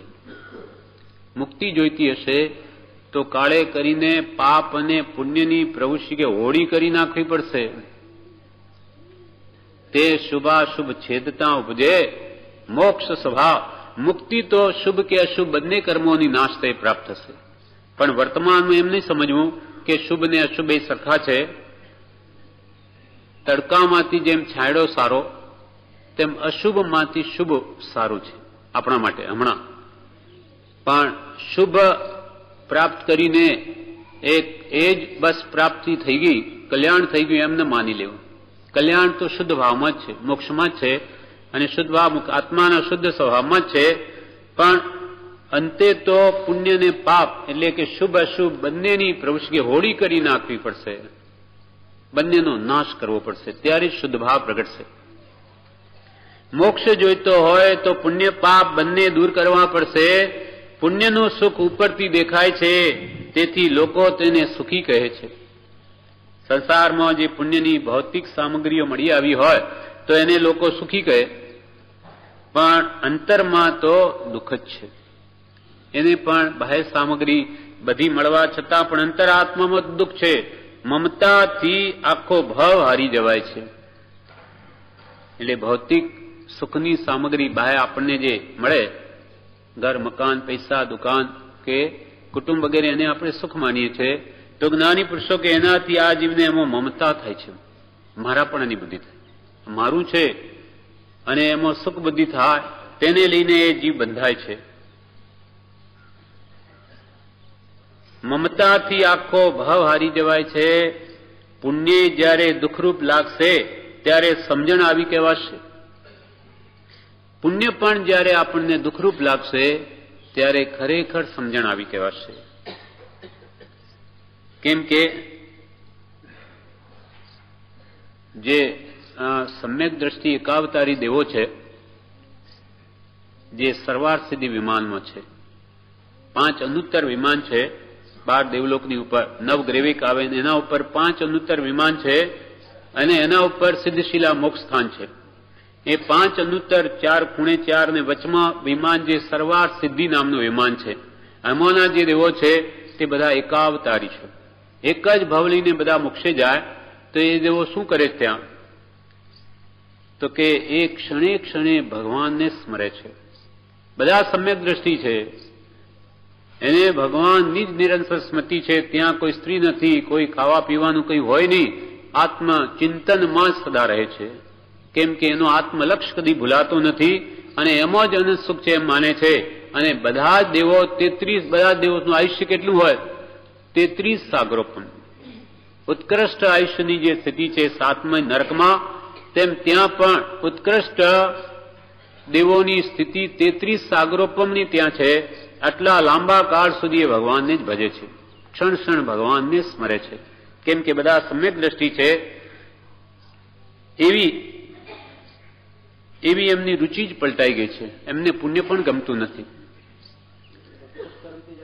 હા, શુભ કર્મથી જાય એટલે ત્યાં સામગ્રી બધી શુભ છે, કોઈ અશુભનું ત્યાં છે જ નહીં, અશાતા વેદની જેવું. છતાં પણ એમને પુણ્ય સામગ્રી પણ ગમતી નથી. કેમ કે સમ્યક દ્રષ્ટિ છે. સમ્યક દ્રષ્ટિને આ પુણ્યની સામગ્રીમાં સુખ બુદ્ધિ હોય નહીં. કેમ કે આત્માનું જે વેદન છે એમાં એમને અનંત સુખ ભાસે છે.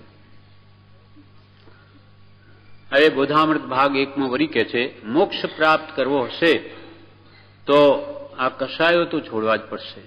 એના વિશે એક ભાઈએ પ્રશ્ન કર્યો કે ક્રોધ ન થાય એનો ઉપાય શું?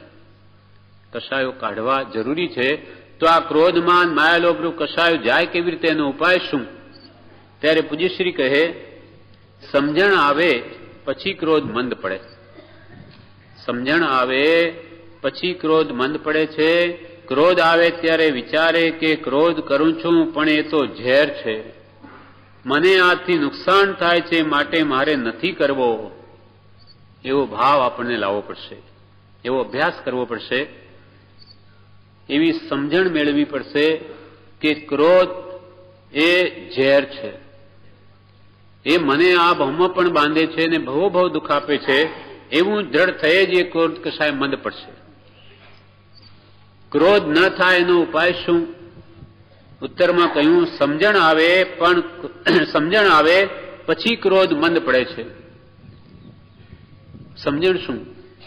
તો કે આ ક્રોધ છે તે ઝેરરૂપ છે, મને નુકસાન કરે છે, મને વર્તમાનમાં પણ એ બાળે છે. જ્યારે આપણે ક્રોધ કરીએ તે જ વખતે આપણે લાલચોળ થઈ જઈએ છીએ, અંતરમાં પીડા થાય છે. લોહી તપી જાય અને તે વખતે તત્ક્ષણ આપણે દુઃખી થઈએ છીએ. અને એનું ફળ જે અશુભ કર્મ બંધાય એ તો હજુ આગળ. વર્તમાનમાં જે દુઃખ આપે તો ભવિષ્યમાં શું સુખ આપવાનો હતો. એમ કરીને એનો જો ભાવ સમજાઈ જાય એ મને અહીંયા પણ નુકસાન કરે, ભવિષ્યમાં પણ જો વેર બંધાઈ ગયો તો ભવોભવે ચાલશે.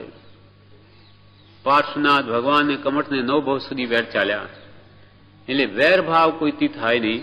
એના માટે ક્રોધ કશાય કરવો જ નહીં. કરીએ તો વેર થાય, સામો કરે તો પણ એને ખમાવી લેવું એમ કહ્યું.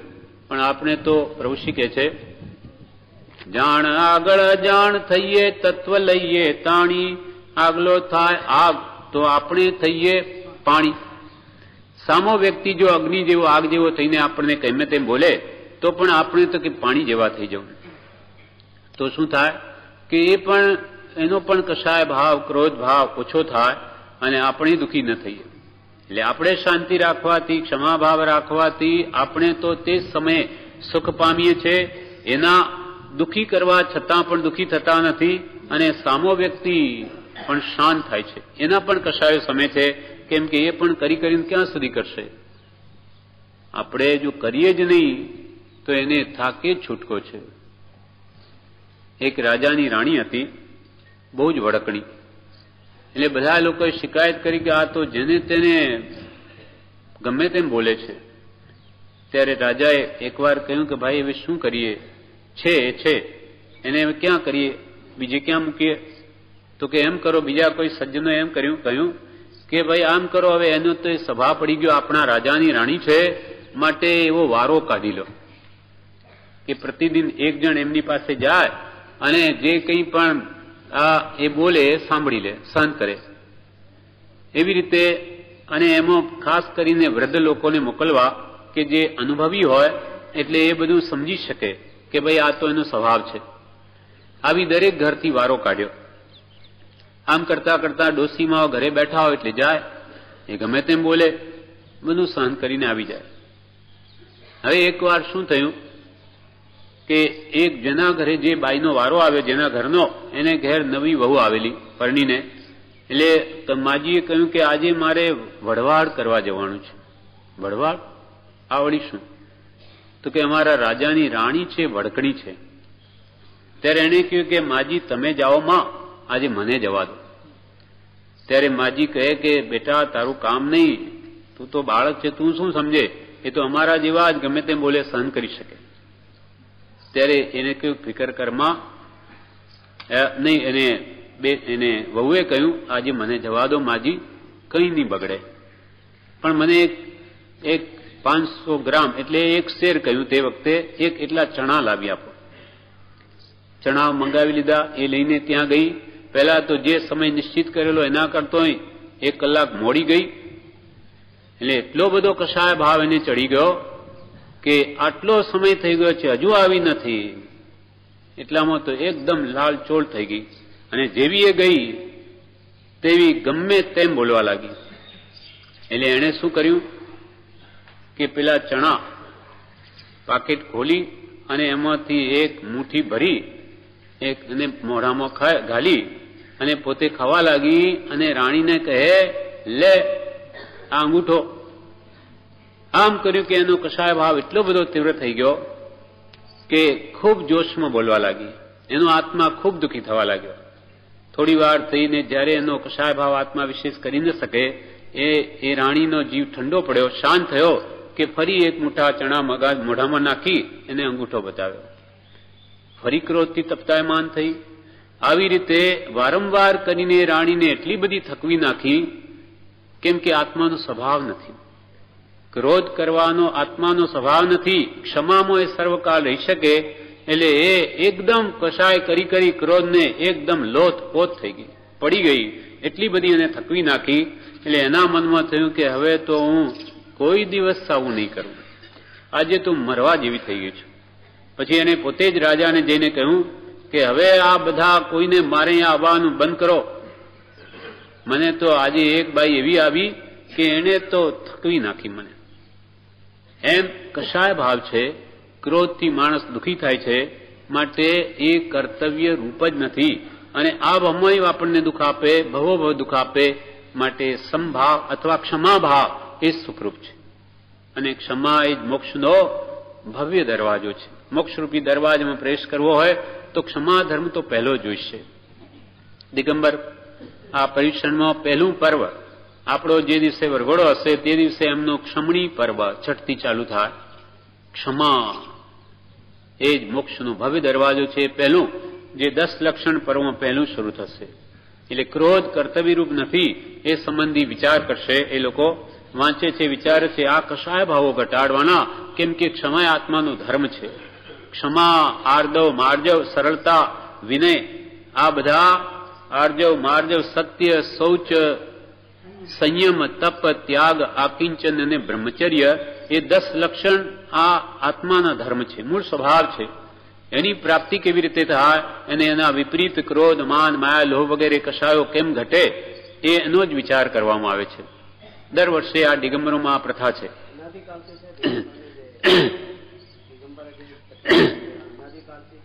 એ ખબર નથી. અનાદિકાલથી આ પ્રથા 10 લક્ષણ રૂપ ચાલી આવે ખબર નહીં. હમણાં વર્તમાનમાં તો એ લોકો આ રીતે કરે છે આરાધના. આપણને પણ નાનીઓએ જ કહ્યું કે આ કશાય ભાવો ઘટવા જોઈએ, નહીં તો મોક્ષ પ્રાપ્તિ નહીં થાય. એટલે પણ આ મને ઝેર છે કે ક્રોધ આદિ કશાયો આથી નુકસાન થાય છે, માટે મારે નથી કરવો. પ્રત્યક્ષ કશાયનું તીવ્રપણું હોય પણ તેના અનભ્યાસથી, તેના અપરિચયથી, તેને ઉપશમ કરવાથી તેનું મંદપણું દેખાય છે. આ કશાય ભાવો જો તીવ્ર હોય તો આત્માને તીવ્ર બંધ પડે છે. સ્થિતિના અનુભવ બહુ લાંબા પડે. ઘણા 40 કોડાકોડી સાગરોપમના કે એથી વિશેષ કર્મનો ઉત્કૃષ્ટ બંધ 70 કોડાકોડી સાગરોપમનો છે. માટે કશાય ભાવો એ ભયંકર છે, એનાથી જ મહાપાપ થાય છે. બીજા પાપો આપણને દેખાય પણ ક્રોધ, માન, માયેલો એ મહાપાપ છે. એ કૃપાલદેવે કહ્યું, માટે પહેલામાં પહેલા આ ત્યાગવા યોગ્ય છે. પ્રત્યક્ષ કશાયનું તીવ્રપણું હોય, ગમે એટલા તીવ્ર કશાયો આપણામાં હોય પણ તેના અનભ્યાસથી, અનભ્યાસ એટલે તેને બળ કરીને મંદ કરવાથી, ક્ષમા રાખે, બળ કરીને પણ રાખે, મારે નથી કશાય કરવો એમ ભલે આવી જાય અંતરમાં તોય એને બહારથી બોલે નહીં. અને અપરિચયથી એટલે એવા નિમિત્તથી દૂર રહે કે મારો સ્વભાવ મારા હાથમાં નથી, મને ક્રોધ થઈ જશે એટલે હું નહીં આવું ત્યાં. જાણે કે આપણે મારાથી રહેવાશે નહીં તો નિમિત્તોથી દૂર રહેવું તે અપરિચય કરવો થયો. અને વળી તેને ઉપશમ કરવાથી વિચારે કરીને પણ એ ક્રોધાદિ કશાયોને સમાવવા, કેમ કે એ અનર્થકારી છે, ભયંકર છે એમ જ્ઞાની પુરુષો કે છે. માટે મોક્ષ પ્રાપ્તિ કરવી હોય તો કશાયને ઘટાડવા, અને જેમ કશાય ઘટે તેમ ગુણસ્થાનક વધે તેમ એ મોક્ષની નજીક જાય છે. અને સંજ્વલન કશાય પણ ઘટી ગયા, મટી ગયા તો તે ક્ષણે એનો મોક્ષ અર્થાત કેવળ જ્ઞાન ઉપજે છે. કેવળ જ્ઞાન થયું કે મોક્ષ જ છે. એટલે જે કંઈ પણ મોક્ષ અટક્યો છે કશાય ભાવોને લઈને સમ્યક પણ નથી થતું. અનંત સંસાર રજડાવે એવા કશાયો ત્યાં સુધી તો સમ્યક દર્શનની પણ પ્રાપ્તિ નહીં થાય. માટે કહ્યું કે ક્ષમા ધારણ કરીને રાખવી. એના પ્રતિપક્ષી ગુણો 4 છે. ક્રોધને કેવી રીતે હણવો? ક્ષમા ભાવથી. માનને કેવી રીતે હણવું? વિનયથી. અને માયાને કેવી રીતે નિવારવી? સરળ ભાવથી. અને લોભ કશાયને કેમ જીતવો? સંતોષ ભાવથી. આ ક્રોધાદિને શત્રુઓ જાણે, આ મારા ખરેખર શત્રુઓ છે એમ જો જાણે તો વહેલા મોડા નીકળે. આ મને આ ભમય દુઃખ આપનાર છે, ભવો ભાવ મને સંસારમાં રઝળાવનાર છે, એવો ભાવ જો દીમને અંતરમાં દ્રઢ થાય તો જરૂર નિવારે. ક્રોધાદિને શત્રુઓ જાણે તો વહેલા મોડા નીકળે. એ આત્માના મોટા શત્રુઓ છે. કેવા શત્રુઓ છે? તો કે કેટલાય ભવનું પુણ્ય કર્યું હોય તેને પણ તે બાળી નાખે છે. પુંડરીકનો ભાઈ કુંડરીક ક્રોધથી 7મી નરકે ગયો. દ્રષ્ટાંત કૃપાલદેવે પણ આ લખ્યું છે. પુંડરીક અને કુંડરીક 2 ભાઈઓ હતા. બેને વૈરાગ્ય તો બેને થયેલો જ્ઞાની પુરુષના ઉપદેશથી, પણ નાનો ભાઈ કુંડરીક એમ કે દીક્ષા તો હું લઈશ. ત્યારે મોટા ભાઈને થયું કે આ રાજ્ય નિરાધાર થઈ જશે, એટલે પુંડરીક ઘરમાં જ રહે છે. વૈરાગ્ય અત્યંત છે, ઘરમાં રહેતા છતાં વિરક્ત ભાવ છે.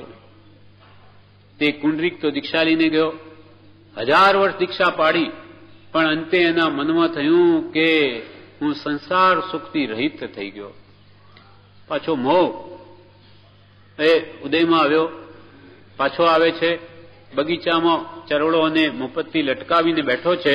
ત્યાં માળી જઈને રાજાને કહે છે કે આપના ભાઈ પધાર્યા છે. એ ત્યાં આવે છે, રાજા મારા ભાઈ આવ્યા. ત્યાં આવીને જુએ છે તો એને સંયમ પ્રત્યે કોઈ રાગ નથી, બધું લટકાવી દીધું. એને ખ્યાલમાં આવ્યો કે હવે એને સંયમ પ્રત્યે આસક્તિ નથી. વાતચીત થઈ ને એના ભાવ જાણ્યા કે એને તો રાજ્ય જોઈએ છે. ત્યારે ભાઈએ કહ્યું કે એમ કર, તું આ રાજ્ય લઈ લે, તારી ઈચ્છા છે તો, અને તારો વેશ મને આપી દે. એને તો એ જ જોઈતું હતું પહેલાથી, ઘરમાં છતાં પણ એ વૈરાગી હતો, એનો વેશ એને લઈ લીધો, એને રાજ્ય લઈ લીધું. હવે રાજ્યમાં જેવો આવ્યો તે બધા નોકરોએ જાણ્યું કે આ સંયમ પતન થયેલો છે, સંયમ લઈને ભ્રષ્ટ કર્યો એને, આ માણસ સેવા કરવા લાયક નથી. મંત્રીઓ વગેરે ને લઈને બીજા સેવકોને પણ એમ થયું કે આ હલકી વૃત્તિનો છે, ફરીથી પાછો સંયમ ત્યાગી નહીં આવ્યો એટલે કોઈ આદર કરે નહીં. હવે એણે તો રાજ્યનું ભોજન ખૂબ ખાધું, રાત્રે પેટમાં ચૂંક આવી, ઉલટીઓ થઈ, કોઈ એનું સામું પણ નહીં જોયું. આ તો ભ્રષ્ટ થઈને આવ્યો છે સંયમથી, એટલે એની સામેની જો વાત. હવે એને રાત્રે એવું થયું કે હમણાં તું આ દર્દ છે કંઈ કરી નથી શકતો, પણ સવારમાં તો બધાને ફાંસીએ ચડાવી દઈશ, બધાને મોતના ઘાટ ઉતારી દઈશ, કોઈને પણ નહીં રાખું જીવતો. આવા પરિણામ ત્યાં રાત્રે થાય છે. 1000 વર્ષ સંયમ પાળ્યો છે, પણ અંતરંગ ભયંકર રૌદ્ર ધ્યાન, એ ધ્યાનમાં ને ધ્યાનમાં એનું મૃત્યુ થઈ જાય છે અને મરીને 7મી નરકે ગયો. 1000 વર્ષ સંયમ પાળ્યો, અંતે એવી લેસ્યા લાવીને ક્યાં ગયો? નરકે, 7મી નરકે. અને હવે જે પુંડરીક જે ઘરમાં હતો, જેને હંમેશા ત્યાગની ભાવના છે કે હે ભગવાન મને આ ત્યાગ ક્યારે આવશે, હું ક્યારે છૂટીશ, એવી ભાવનાથી આવું નિમિત્ત મળી ગયું. એ વેશ પહેરીને ગયો છે.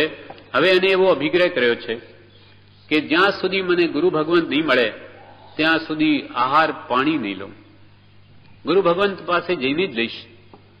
હવે રાજા છે, એટલા વખત જેને રાજ્ય કર્યું, પગમાં કંઈ નથી, કાંકરા કે કાંટા વગેરે ચૂભે છે, કોઈ દિવસ પગમાં જોડા વગર જે રહ્યા નથી, છતાં પણ બધું સહન કરે છે. આહાર પાણી પણ લેતા નથી. એ ત્યાં ગુરુ પાસે પહોંચે એના પહેલા જ રસ્તામાં થાકી જાય છે, પાણી પી નહીં, આહાર પણ નહીં, પગમાં આવી સ્થિતિ. એમનો ત્યાં ભગવાનની ભક્તિ સ્મરણ કરતા દેહત્યાગ થઈ જાય છે. એ મરીને ક્યાં જાય? સરવાર સિદ્ધિ વિમાનમાં. એક ઉપરની ટોચ, પેલી નીચેની ઠેઠ ટોચ. ભાવોની લીલા કેવી છે! આખા જૈન ધર્મનો આધાર ભાવ ઉપર છે. એને પશ્ચાતાપ કરીને કે હે ભગવંત મારો બધો આ વખત રાજ્યમાં ચાલ્યો ગયો, મહાઅનર્થ થયો, એમ પશ્ચાતાપ કરીને બધા પાપ નિવારી સમાધિ મરણ સાધીને એ સરવાર સિદ્ધિ વિમાનમાં એકાવતી રહેતાની દેવ થયા. એક ભાવ લઈને મોક્ષે જશે, અને પેલો 1000 વર્ષ સિંહ પાડીને પણ 7મી નરકે ગયો. માટે મહાપુરુષો કહે છે હંમેશા ભાવ તો સારા જ રાખવા અને કશાય ભાવોથી સદા દૂર રહેવું, નહીં તો એક જ ક્ષણમાં એવા ભાવ આપણને લાવી દે કે નરકમાં જતા રહીએ. એ મોટામાં મોટું જે પાપ છે તે આ ક્રોધ, માન, માયાલોભ એ મોટામાં મોટા પાપ છે. વળી કે છે ક્રોધ આવ્યો હોય અને નથી કરવો એમ જો ધારે તો કદી પણ ક્રોધ આપોઆપ થતો નથી.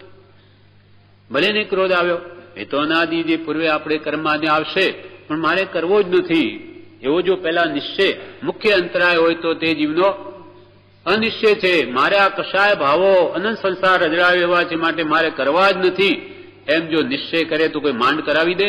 કોઈની તાકાત નથી. ગમે એટલો માણસ ક્રોધી થઈને સામેથી આવે, પણ પોતાનો નિશ્ચય કે મારે તો બોલવું જ નથી સામે, કોઈ નહીં એને હલાવી શકે. એવા અનેક મહાપુરુષો થઈ ગયા, અનેક ઉપસર્ગના ભયંકર નિમિત્તો આવ્યા, કિંચિત ચલાયમાન નથી થયા. એવો નિશ્ચય છે કે આ વેરી છે એને ઘરમાં સ્થાન આપવું જ નથી તો એ કરતા જ નથી. ક્રોધ આવ્યો હોય ને નથી કરવો એમ જો ધારે તો કદી પણ ક્રોધ આપોઆપ થતો નથી. પણ અભ્યાસ કરવો પડે. એકદમ કે આજનો આજ કશાય મૂકી દઉં નહીં થાય. તેના અનભ્યાસથી, તેના અપરિચયથી, તેને ઉપશમ કરવાથી તેનું મંદપણું દેખાય છે, તે ક્ષીણ થવા દેખાય છે, ક્ષીણ થઈ શકે છે. માટે આ મોક્ષપદની પ્રાપ્તિ થઈ શકે, એનો સર્વથા નાશ થઈ શકે એમ છે. પણ જેને કરવો હોય તેને થાય, નહીં કરવો હોય તો આપોઆપ તો કદી નહીં થાય. ક્રોધ આવ્યો અને નથી કરવો એમ જો ધારે તો કદી પણ ક્રોધ આપોઆપ થતો નથી. ને ક્રોધ ન થાય તો પોતાને સુખ અનુભવાય છે. ક્રોધ કરે ત્યારે પ્રથમ તો પોતાના અંતરમાં સાક્ષાત દુઃખ થાય અને પછી ક્રોધ દેખાય છે. પહેલા તો અંતરમાં વિચાર આવે કે મારે આમ કરવું છે, એટલે અહીંયા જ બળતરા શરૂ થઈ જાય. અને જ્યારે ક્રોધ કશાય બાહ્ય પણ આવે ત્યારે તો સાક્ષાત જાણે બળતો હોય એવું બીજાને પણ લાગે. અંતરમાં સાક્ષાત પેલો દુઃખ થાય, પછી ક્રોધ દેખાય છે. તેમજ દરેક કશાય કરતા પહેલા પોતાને દુઃખ થાય છે. કોઈ પણ માન પણ કરીએ તો પણ મને માન મળે એવી ભાવના થઈ, ત્યાં જ દુઃખ ઉપજ્યું કે કોઈ મારું અપમાન નહીં કરી દે. માયાનો ભાવ ઉપજ્યો તો અંદરમાં ષડયંત્ર રચે કે આ પ્રમાણે કોઈ જાણી ન જાય. ને માયાથી પણ દુઃખી થાય અને લોભથી તો અંતરમાં અનેક પ્રકારની ઈચ્છાઓ જન્મે છે. મારે ઘણું બધું જોઈએ છે, પરિગ્રહ ઘણો ભેગો કરવો છે, પણ મળે ક્યાંથી? બધાને કરોડપતિ થવું હોય કઈ ભાવથી નહીં થવાય. એવું પુણ્ય જોઈએ, પણ ભાવ એવા રાખે પરિગ્રહાનંદી રૌદ્ર ધ્યાન તો એ માત્ર નરગતિનું જ કારણ થાય, પણ ધન મળે નહીં. એ તો પુણ્ય પાપને આધીન છે. માટે સંતોષ એ સુખરૂપ છે. અને જે મળે તેમાં જ્ઞાનીઓ કે સંતોષ માનવો. જે મળે તે મારા પુણ્ય પ્રમાણે મળે તે ઘણું છે, ખૂબ છે. અને નીચી દ્રષ્ટિ રાખવા કહ્યું.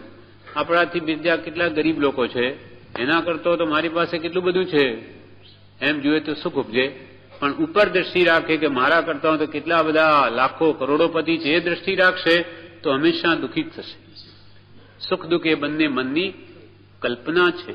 અનુકૂળ કલ્પના એ સુખ ભાસે છે અને પ્રતિકૂળ કલ્પના એ દુઃખ ભાસે છે. અને બંને કલ્પના કરવાની જ્ઞાની પુરુષોએ ના કહી છે. કે હું ધનવાન છું એ ભાવ બી કર્તવ્ય નથી, અને હું ગરીબ છું એ ભાવ બી કર્તવ્ય નથી. હું મારા પુણ્ય પ્રમાણે છું અને જે છે તે બહુ છે. કેમ કે ખાવાને તો 2 રોટલી જોઈએ, એથી વિશેષ જરૂર શું છે? છતાં જે મળે બહુ છે. એ પ્રમાણે પોતાનો વ્યવહાર ઘડી લે તો એને કોઈ દુઃખ નથી. વિશેષ તૃષ્ણા જ્યાં છે એ લોભ કશાયથી દુઃખી છે. માટે સંતોષી નર સદા સુખી અને તૃષ્ણા વાળો નર નિત્ય ભિખારી. એમ નાનીઓ કહ્યું. માટે કંઈ પણ આપણે ભીખ માંગવી નથી, પણ જે છે તે બહુ છે એવો ભાવ ઉપજે તો એ સદા સુખી રહે છે. સંતોષામૃત તૃપ્તા નામ યત સુખમ શાંત ચેતસામ કુતસ્તદ ધન લુબ્ધાનામ ઇત તતશ્ચ ધાવતામ. સંતોષરૂપી અમૃત પીવાથી એ આત્માઓ જે સુખ પામે તે અહીં તહીં દોડતા ધન્ય માટે પ્રાણીઓ ક્યાંથી પામી શકે? સંતોષામૃત, સંતોષરૂપી અમૃતથી તૃપ્તાનામ, જે તૃપ્ત છે, યત સુખમ, તેની જે સુખ છે, ચેતસામ પ્રાણીઓને તે સુખ. કુતસ્તદ ધન લુબ્ધાનામ, તે જીવ ધનમાં લુબ્ધ આસક્ત એવા પ્રાણીઓને ઇતસ તતસ ધાવતા, અહીં તે ધન્ય માટે દોડતા એ પ્રાણીઓને આત્માનું જે શાંતિનું સુખ છે ક્યાંથી મળે? અને કૃપાલદેવ તો કે છે કે વિશેષ મેળવવાની તૃષ્ણામાં જે મળ્યું છે તે પણ વખતે જાય છે. જે આપણને 2-5 લાખ કે 10 લાખ મળ્યા હોય, માનો જે મળ્યું હોય તે બહુ છે એમ માનીને એમાં જો સંતોષ રાખીને સુખ અનુભવે તો એને શાંતિ ઉપજે છે. પણ મારે તો ઓછું છે, એનો તો કોઈ માપ નથી. જેટલું મળે એટલું ઓછું જ માને તો એને તો કોઈ કાળે સુખ નહીં ઉપજે. નિર્ધન ધન વિના દુખી તૃષ્ણાવશ ધનવાન કહીને સુખ સંસાર મેં વિચારી જો વિદ્વાન. નિર્ધન ધન વિના દુખી, ધનવાન છે પણ નહીં, નિર્ધન છે પણ કે મારી પાસે નથી એમ કરીને દુખી છે. નિર્ધન ધન વિના દુખી તૃષ્ણાવશ ધનવાન, અને જે બીજા જીવો ઘણું બધું છે પણ તૃષ્ણા વિશેષ હોવાથી દુખી. निर्धन धन विना दुखी तृष्णा वश धनवान कहीं न सुख संसार में विचारी जो विद्वान। जो एवा भावो રહેશે તો જ્ઞાનીઓ કે તો કદી સુખ નહીં પામે, પણ સંતોષ રાખ, પુણ્યને આદિ નિયમ જે મળ્યું છે બહુ છે તો તું સદા સુખી, સંતોષી નર સદા સુખી. આ પ્રમાણે કશાય ભાવો આપણને ઘટાડવા કહ્યું. વળી કે છે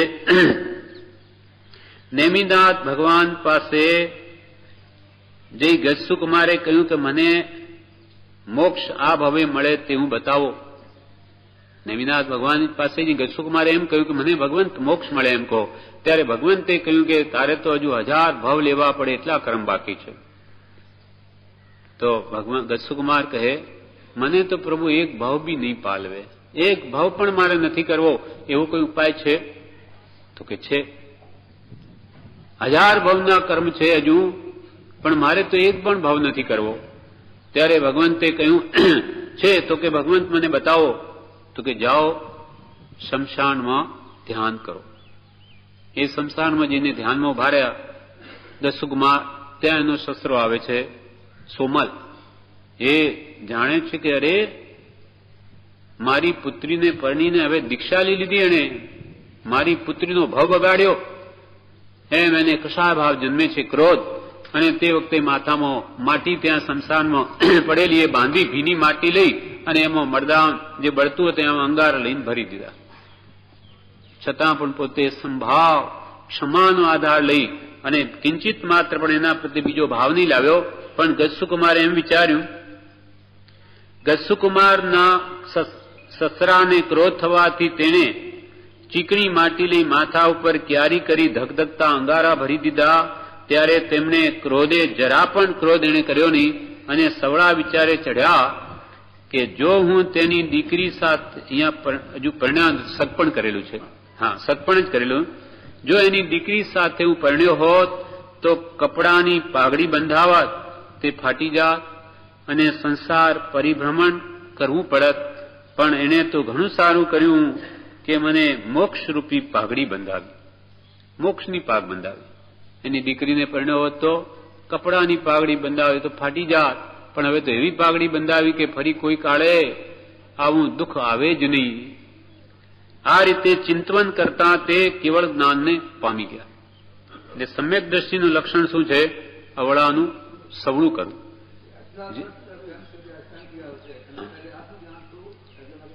હા એ તો ખરું જ ને. હા નહીં તો નહીં કરી શકે, બરાબર છે. હવે શુક્લ ધ્યાન કેવી વસ્તુ છે? તે વખતે કે છે કે આખા વિશ્વના જેટલા જીવો છે એ બધાના કર્મ પણ એ શુક્લ ધ્યાન રૂપી હોડીમાં નાખ્યા તો બળીને ભસ્મ થઈ જાય. એવી શુક્લ ધ્યાનની હોડી છે કે અહીંયા કે છે અંતર્મૂર્તમાં કર્મ ક્ષય થઈ જાય છે. શુક્લ ધ્યાન હોય ત્યારે આત્મા એટલો બળવાન થાય છે કે બધા જીવોના કર્મો જેટલા કર્મ હોય તો પણ બાળી નાખે એવી જ્ઞાનની શક્તિ છે. જ્ઞાનાભ્યાસથી ધર્મ ટકે છે. એવું જે આત્માનું અદભુત સામર્થ્ય છે એ શુક્લ ધ્યાનમાં પ્રગટે ત્યારે એક જ આત્માનો નહીં, સર્વ આત્માઓનો જેટલા કર્મો એટલા બધા કર્મોને પણ બાળી શકે એવી આ શુક્લ ધ્યાનની રૂપ હોડી છે કે બધા કર્મો બાળીને ભસ્મ કરી નાખે. અને એથી જ અને એવી જ્ઞાનની શક્તિ છે આત્માની, અને જ્ઞાન શક્તિ જ્ઞાનાભ્યાસથી પ્રગટે છે. અને આપણો જે આત્મધર્મ છે એ પણ કે છે એ તેથી જ ટકે છે. એટલે જ્ઞાની પુરુષોના વચનોના અભ્યાસથી એવી આત્માની અંશશક્તિ પ્રગટે છે અને તેથી જ જ્ઞાન થાય છે. અને એ જ જ્ઞાન શુક્લ ધ્યાનને પ્રગટાવી અંતે સર્વ કર્મોને બાળી નાખીને મોક્ષ આપે છે. સર્વ કર્મો નષ્ટ થઈ આત્મા કેવળ જ્ઞાનને પામે ને કેવળ જ્ઞાનીનું આયુષ્ય જયારે પૂરું થાય ત્યારે ઉર્ધ્વગામી સ્વભાવ આત્માનો હોવાથી ઉપર ઉઠીને મોક્ષમાં બિરાજે છે. પ્રજ્ઞાબોધમાં બ્રહ્મચારીજીએ આ મોક્ષ પદ વિશે જે જણાવ્યું છે 6 પદના, એમાં પણ સારી વાતો જણાવી છે. તેમાં કે છે કે 5મું પદ મોક્ષ પદ છે. શ્રૃંગાર કે કુતૂહલ ભાવ કરવા કે ઇન્દ્રિયોમાં સુખનો આનંદ માનવો અને કાયા જ જ્યાં નથી મોક્ષમાં તો એના વગર સુખ શું? એ મોક્ષો કામનો. એમ ભવાભિનંદી જીવો જેને સંસારમાં આસક્ત જીવો એ માને છે કે જ્યાં મોક્ષમાં તો શરીર જ નથી, શરીર વગર સુખ શું? અને ત્યાં શૃંગાર કે કુતૂહલ ભાવ કઈ નથી, માટે મોક્ષમાં સુખ શું? એ ભાવ અહીંયા કે છે. શૃંગાર કુતૂહલ ભાવ કે આનંદ ઇન્દ્રિય તણો, કાયા વિના નથી મોક્ષમાં તો મોક્ષ એ શા કામનો. જ્યાં શૃંગાર કરી શકાય કે કુતૂહલ કરી શકાય, અથવા ઇન્દ્રિયો તણો જ્યાં આનંદ નથી, પાંચ ઇન્દ્રિયના વિષયોનો જ્યાં આનંદ નથી, કાયા નથી, ત્યાં મોક્ષમાં તો કે શરીર જ નથી એમ લોકો કે છે, તો મોક્ષ એ શા કામનો? આવો મોક્ષ શા કામનો? એવું ભવાભિનંદી બોલે. સંસારમાં જેને સુખ બુદ્ધિ છે એવો ભવાભિનંદી જીવ એમ બોલે. તે વિબુદ્ધ વિચારશે, પણ જે બુદ્ધિશાળી છે તે તો એના પર વિચાર કરશે. એવો ભવાભિનંદી બોલે તે વિબુદ્ધ વિચારશે, ઇન્દ્રિય સુખો દુઃખના મૂળ રોગના ઉપચાર છે. જ્યારે જ્ઞાની પુરુષો કે જ્ઞાની પુરુષનો આશ્રિત એમ વિચારે છે કે આ શરીર છે એ દુઃખનું મૂળ છે. શરીર છે તો ઇન્દ્રિયો છે, ઇન્દ્રિયો છે તો એના વિષયો છે, માટે આ બધા દુઃખનું મૂળ જ શરીર છે. શરીર ન હોય તો પાંચ ઇન્દ્રિયો હોય નહીં, ઇન્દ્રિયો ન હોય તે વિષયોની ઈચ્છે નહીં, માટે સૌથી દુઃખનું મૂળ જ શરીર. અને માટે શરીર સિદ્ધ અવસ્થામાં હોતું નથી. જો શરીર ત્યાં હોય તો ત્યાં પણ દુઃખ જ હોય. તેથી સિદ્ધ દશા એ શરીર રહિત અવસ્થા છે અને એ જ પરમ સુખરૂપ છે. એમ જ્ઞાની પુરુષ કે જ્ઞાની પુરુષના આશ્રિતો તો એમ વિચારે છે. ઇન્દ્રિય સુખો દુઃખના મૂળ. ઇન્દ્રિયના સુખો આપણે એમાં સુખ કલ્પીએ છીએ, પણ એ જ દુઃખના મૂળ છે. ઇન્દ્રિય સુખો દુઃખના મૂળ રોગના ઉપચાર છે. આપણે ઇન્દ્રિય સુખોને સુખ કેમ માનીએ છીએ તે પણ અહીંયા સમજાવે છે કે એ ઇન્દ્રિય સુખો એવા છે કે પહેલા તો તમને દુઃખ ઊભું થાય અને પછી એના વિષયો તમે સેવીને સુખ માનો છો. જેમ કે પાણીની તરસ લાગી તો પહેલા તો તરસનું દુઃખ વેઠો અને પછી પાણી પીને સંતોષ માનો, અથવા પહેલા ભૂખનું દુઃખ ભોગવો અને પછી ખાઈને સંતોષ માનો. પણ આ ભૂખનું દુઃખ જ ન હોય તો શું દુઃખ? ભૂખ જ કોઈ દિવસ આપણને નહીં લાગતી હોય તો દુઃખ શું? પાણી પીવાની જરૂર નહીં પડતી હોય તો દુઃખ શું?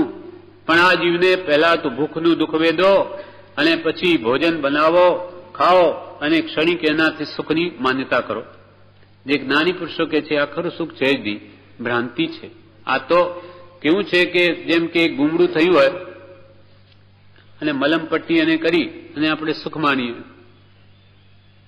ગુમડું થયું હોય એટલે આપણે દુખે, અથવા તાવ આવ્યો 5 ડિગ્રી અને માનો કે દવાથી ઓછો થયો અને આપણને કોઈ પૂછે કેમ છે, 100 ડિગ્રી થયો હોય, ત્યારે આપણે કહીએ કે હવે સારું છે. હવે તો કેમ કે હવે 5 ડિગ્રીથી 100 ડિગ્રી છે, પણ 100 ડિગ્રી તાપ પણ કઈ સારો નથી. પણ આપણે એ અપેક્ષા એ વાત છે. તેમ ગુમડું થયું, બહુ દુખતું હોય ને એને મલમપટ્ટી કરીને કઈ શાંતિ ઉપજે તો આપણે કઈ સુખ છે, હવે શાંતિ છે. તો આ બધા આવા ઈલાજ છે. પહેલા દુઃખ ઊભું થાય, પછી એમાં એને ક્ષણિક એનો ઉપાય કરીએ. અનેક પ્રકારે ઉપાયમાં પણ કેટલી બધી ઉપાધિ છે. એ કર્યા પછી ક્ષણિક સુખ થાય ત્યારે કે હાશ હવે મને સુખ થયું, પણ એના બદલામાં તું કેટલો દુઃખી થયો એ જો એનો સરવાળો, એનો જો તુલનાત્મક અધ્યયન કરે તો એ સુખ પણ દુઃખરૂપ જ છે. પાંચે ઇન્દ્રિયના વિષયો એવા છે, એ મેળવવા માટે આપણે સંસારમાં કેટલી બધી ઉપાધિ વેઠવી પડે અને ક્ષણ માત્ર સુખ વેદીએ એનો જો સરવાળો 12 મહિનાની આપણે કેટલું દુઃખ વેદીએ છે અને ઇન્દ્રિયોનું સુખ કેટલા સમય ભોગવીએ એનું જો તુલનાત્મક અધ્યયન ચોપડીમાં લખીને કે ભાઈ આજ 24 ઘંટામાં હું જમ્યો, જમવામાં અને મને 15 મિનિટ આનંદ આવે, 15 મિનિટ આંખનું મેં ટીવી જોઈ, મને એટલા કાળ સુધી મેં સુખ ભોગવ્યું, કર્ણ ઇન્દ્રિયનું આટલું ભોગવ્યું, આ 5 ઇન્દ્રિયનું આવી રીતે સુખ ભોગવ્યા. પછી જોવાનું કે પછી મેં એના બદલામાં કેટલા કાળ મેં દુકાનમાં માથાપચ્છી કરી કે ઘરમાં સ્ત્રીઓને કેટલી બધી ઉપાધિ રસોઈ બનાવવા કરવી પડી કે આ છોકરાઓની કેટલી બધી ઉપાધિમાં સમય ગયો, આ બધું સરવાળો કાઢીને જુએ તો 24 કલાકમાં કેટલા કલાક સુખ આવશે? માંડ એનો 1 કલાક નીકળશે. જે પણ સાચું સુખ નથી એમાં પણ દુઃખ રહેલું છે, બાકી તો એના 23 કલાક દુઃખમાં જ જાય છે. પણ કૃપાળદેવ કહે છે કે શારીરિક વેદના તો કોઈ સ્થૂળ દ્રષ્ટિવાનને પણ જણાય કે આ દુઃખ છે, પણ આ જે માનસિક પીડા જે ભોગવીએ છે એ તો કોઈ વિચારવાનને જણાય. 23 કલાક સુધી માનસિક દુઃખ ભોગવીએ અને 1 કલાક ઇન્દ્રિયનું સુખ ભોગવીએ, તેમાં આ જીવ કહે છે હું સુખી છું. આ ભ્રાંતિ જીવ જ્યાં સુધી નહીં સમજે ત્યાં સુધી મોક્ષમાં સુખ છે એને નહીં સમજાય. તૃષ્ણા વિના પાણી ન ભાવે, ભૂખ તો ભોજન ભલો, તૃષ્ણા રૂપી અગ્નિ બળે, તેનું શમન સુખ થીંગણું. તૃષ્ણા વિના પાણી ન ભાવે. જો તરસ નહીં હોય તો પાણી ઝેરરૂપ લાગે, શું કરવું છે? મને તો ભાવે નહીં. તૃષ્ણા વિના પાણી ન ભાવે, ભૂખ તો ભોજન ભલું. ભૂખ હોય તો લુખો રોટલો પણ મીઠો લાગે, અને ભૂખ ન હોય તો 5 પકવાન પણ ઝેરરૂપ ભાસે. માનો કે આપણે ધરાઈ ગયા હોઈએ અને આપણા સગાઓએ કે તમારે 1 કોળિયો તો લેવો જ પડશે. બિલકુલ ભૂખ નથી, ના 1 તો લેવો જ પડશે. તમે અમારા ઘરે આવ્યા ને એ નહીં ચાલે. કેટલું આનાકાની કરે, ભાઈ તમે આ કરો છો મને દુઃખરૂપ થશે. કેમ? તમે હમણાં તો સુખે જમતા હતા, હવે કેમ દુઃખ થઈ ગયું? કે હવે મારું પેટ ભરાઈ ગયું, મને જગ્યા નથી. નહીં, 1 તો લેવો જ પડશે. હવે એ જ વસ્તુ એને હવે દુઃખરૂપ થઈ પડી. જે પહેલા ભૂખ હતું ત્યારે સુખરૂપ ભાસ્યું, હવે દુઃખરૂપ ભાસે છે. એનો અર્થ એ થયો કે મિષ્ટાનમાં સુખ નહોતું, પણ ભૂખ હતી, ભૂખનું દુઃખ હતું, એ હવે સમાઈ ગયું, માટે હવે દુઃખરૂપ છે. અર્થાત કોઈ પણ ભૌતિક વસ્તુ સંસારની સુખરૂપ નથી. સુખ તો આને માન્યતામાં છે. એની ભૂખ હતી એટલે સુખ બુદ્ધિ હતી, હવે ભૂખ શમી ગઈ એટલે હવે દુઃખ બુદ્ધિ થઈ ગઈ. એમ ભૂખ તો ભોજન ભલું, તૃષ્ણારૂપી અગ્નિ બળે, તેનું સમન સુખ થીગડું. આ તૃષ્ણારૂપી ઈચ્છાઓની અગ્નિ બળ્યા કરે છે, એમાં આ બધું જે ક્રિયા ઉપાયો છે બધા સુખના થીંગડા છે, અને પાછું ક્ષણિક છે. ભોજનનું સુખ કેટલી વાર, રસોઈ બનાવવામાં કેટલો સમય, રસોઈની સામગ્રી લાગવા માટે પૈસા ભેગા કરવામાં કેટલો સમય, અને એ બધી તૈયારી કરીને જમતા કેટલો સમય, 10-15 મિનિટ, અડધો કલાક. અને એ પણ સુખ અહીંયા સુધી ભોજન આવી જાય નહીં, જીભ ઉપર રહે ત્યાં સુધી એ સ્વાદનું સુખ અનુભવાય, અને એ પણ ગળા સુધી પહોંચી ગયું કે ખલાસ, પતી ગયું. ક્ષણિક ઇન્દ્રિય સુખના સ્વાદને માટે કેટલું બધી ઉપાધિ વેધીએ, અને જો સ્વાદવશ વધારે ખવાઈ ગયું તો પેટમાં દુઃખ થશે. પછી આવડી બીજું દુઃખ ઉભું થયું. હવે ઔષધ લાવો, 5 ગુટિકા લાવો, શું કરીએ? ખવાઈ ગયું. આવી બધી આ સ્વાદવશ જે બધું ઉડતું દુઃખને બદલે પછી સુખને બદલે દુઃખ ઉભું થઈ ગયું. સ્વાદથી વધારે ખવાઈ ગયું, વધારે રોગ વધી ગયો. આ પ્રમાણે કે છે આ બધું સુખ સંસારમાં છે જ નહીં, બધી ભ્રાંતિ છે. આને છોડીને સાચું સુખ મોક્ષમાં છે, રાગ દ્વેષના ત્યાગમાં છે, 5 ઇન્દ્રિયના વિષયોના નિવારણમાં છે. જે ક્ષણિક વિઘ્નોથી ભર્યું, આધાર પરનો માગતો, સમતા હરે ઇન્દ્રિય સુખ તે, દુઃખ બુદ્ધને લાગતું. આ સંસારનું સુખ ક્ષણિક છે, અનેક પ્રકારના વિઘ્નોથી ભર્યું છે. વિઘ્ન શું? તો કે અનેક પ્રકારની 5 ઇન્દ્રિયના વિષયોની સામગ્રી મેળવવાની ઈચ્છા થાય, પણ સાધન ન હોય, પૈસા ન હોય તો શું કરે? પૈસા હોય બહુ, પણ શરીર સારું નહીં હોય તો એ શું કરે? ખવાય નહીં. રોગ થઈ ગયા હોય શરીરમાં તો ડાક્ટર જ ના પાડી દે કે ભાઈ તમારે તો મિષ્ટાન ખાવું જ નહીં, કેમ કે ડાયાબિટીસ છે તમને, અથવા તમારાથી તો ઘી પણ નહીં લેવાય કેમ કે તમારે હાર્ટની બીમારી છે. એટલે ગમે એટલી આપણી પાસે સામગ્રી હોવા છતાં પણ ભોગવી નથી શકતા. આવું આ સંસારનું સુખ છે. વિઘ્ન આવી જાય. જે ક્ષણિક વિઘ્નોથી ભર્યું, આધાર પરનો માંગતું, અને ઇન્દ્રિય સુખો પરનો આધાર માંગે છે, પર વસ્તુનો. જ્યારે આત્માનું સુખ સ્વાધીન છે, પોતાની અંદર જ રહેલું છે, એના માટે કોઈ પર પદાર્થની જરૂર જ નથી. એ જ્ઞાની પુરુષોને તો આ ઇન્દ્રિયોના સુખ દુઃખરૂપ ભાસે છે, કેમ કે આત્માની સમતા, જે આત્માનું ઘર છે એને જે હરી લે છે, વિષમ ભાવ લાવી દે છે, રાગદ્વેષ વાળા, એને લઈને આત્મા દુઃખી થઈ જાય છે. સમભાવ એનો ભંગ થઈ જાય એટલે સમતા હરે ઇન્દ્રિય સુખ તે દુઃખ બુદ્ધને લાગતું. એ જ્ઞાની પુરુષોને તો ઇન્દ્રિય સુખ પણ દુઃખરૂપ ભાષે છે, ને સાચું સુખ મોક્ષમાં લાગે છે. એને લઈને જે રાગ દ્વેષ કશાય ભાવોને ઘટાડી મોક્ષ સુખને પ્રાપ્ત કરે છે. આ પ્રમાણે પાંચમું પદ મોક્ષપદ છે, જે અનુપચરિત વ્યવહારથી જીવને કર્મનું કર્તાપણું નિરૂપણ કર્યું, કર્તાપણું હોવાથી ભોગતાપણું નિરૂપણ કર્યું. ત્રીજું ને ચોથું પદ. હવે પાંચમું પદ તે કર્મનું ટળવાપણું પણ છે. એ કર્મોને ટાળી પણ શકાય છે, કેમ કે પ્રત્યેક કર્મો શું? કશાય ભાવો. કશાય ભાવમાં વિષયો ઈચ્છાઓ બધું આવી ગયું, એટલે કશાય ઘટે એટલું કલ્યાણ, એમ જ્ઞાની પુરુષોએ કહ્યું, કૃપાલુએ કહ્યું. કેમ કે પ્રત્યક્ષ કશાયદીનું તીવ્રપણું હોય, પણ તેના અનભ્યાસથી, તેના અપરિચયથી, તેને ઉપશમ કરવાથી તેનું મંદપણું દેખાય છે. તે ક્ષીણ થવા યોગ્ય દેખાય છે, ક્ષીણ થઈ શકે છે. તે બંધભાવ કશાયદી કર્મો બંધભાવ, તે બંધભાવ ક્ષીણ થઈ શકવા યોગ્ય હોવાથી તેથી રહિત, કશાય ભાવોથી રહિત એવો જે શુદ્ધ આત્મ સ્વભાવ તે રૂપ મોક્ષપદ છે. એટલે આપણો આત્મા એ કશાય ભાવોથી જરૂર રહિત થઈ શકે છે. એટલે કશાયોને ઘટાડવા એટલું જ કલ્યાણ છે. જેના કશાયો સર્વથા ઘટી ગયા તે અવશ્ય મોક્ષને પામશે. એટલે આપણે મોક્ષ મેળવવા તો શું કરવું? કશાયોને ઘટાડવા. કશાયો શું છે? ક્રોધ, માન, માયા, લોભ. લોભ કશાય એટલો વિશાળ છે કે બધી જ વિષયોની ઈચ્છા, પાંચ ઇન્દ્રિયોની, એ બધો લોભ કશાયમાં આવી ગઈ. કેમ કે ઈચ્છા માત્ર લોભ છે. કોઈ પણ વસ્તુની ઈચ્છા કરી કે લોભ કશાય પોસાય છે. માટે કશાય ભાવનો ભાવ જેમ તેમ કરવો, એનું જ નામ મોક્ષ તરફ પ્રયાણ છે. હવે મોક્ષનો ઉપાય. છઠ્ઠું પદ તે મોક્ષનો ઉપાય છે.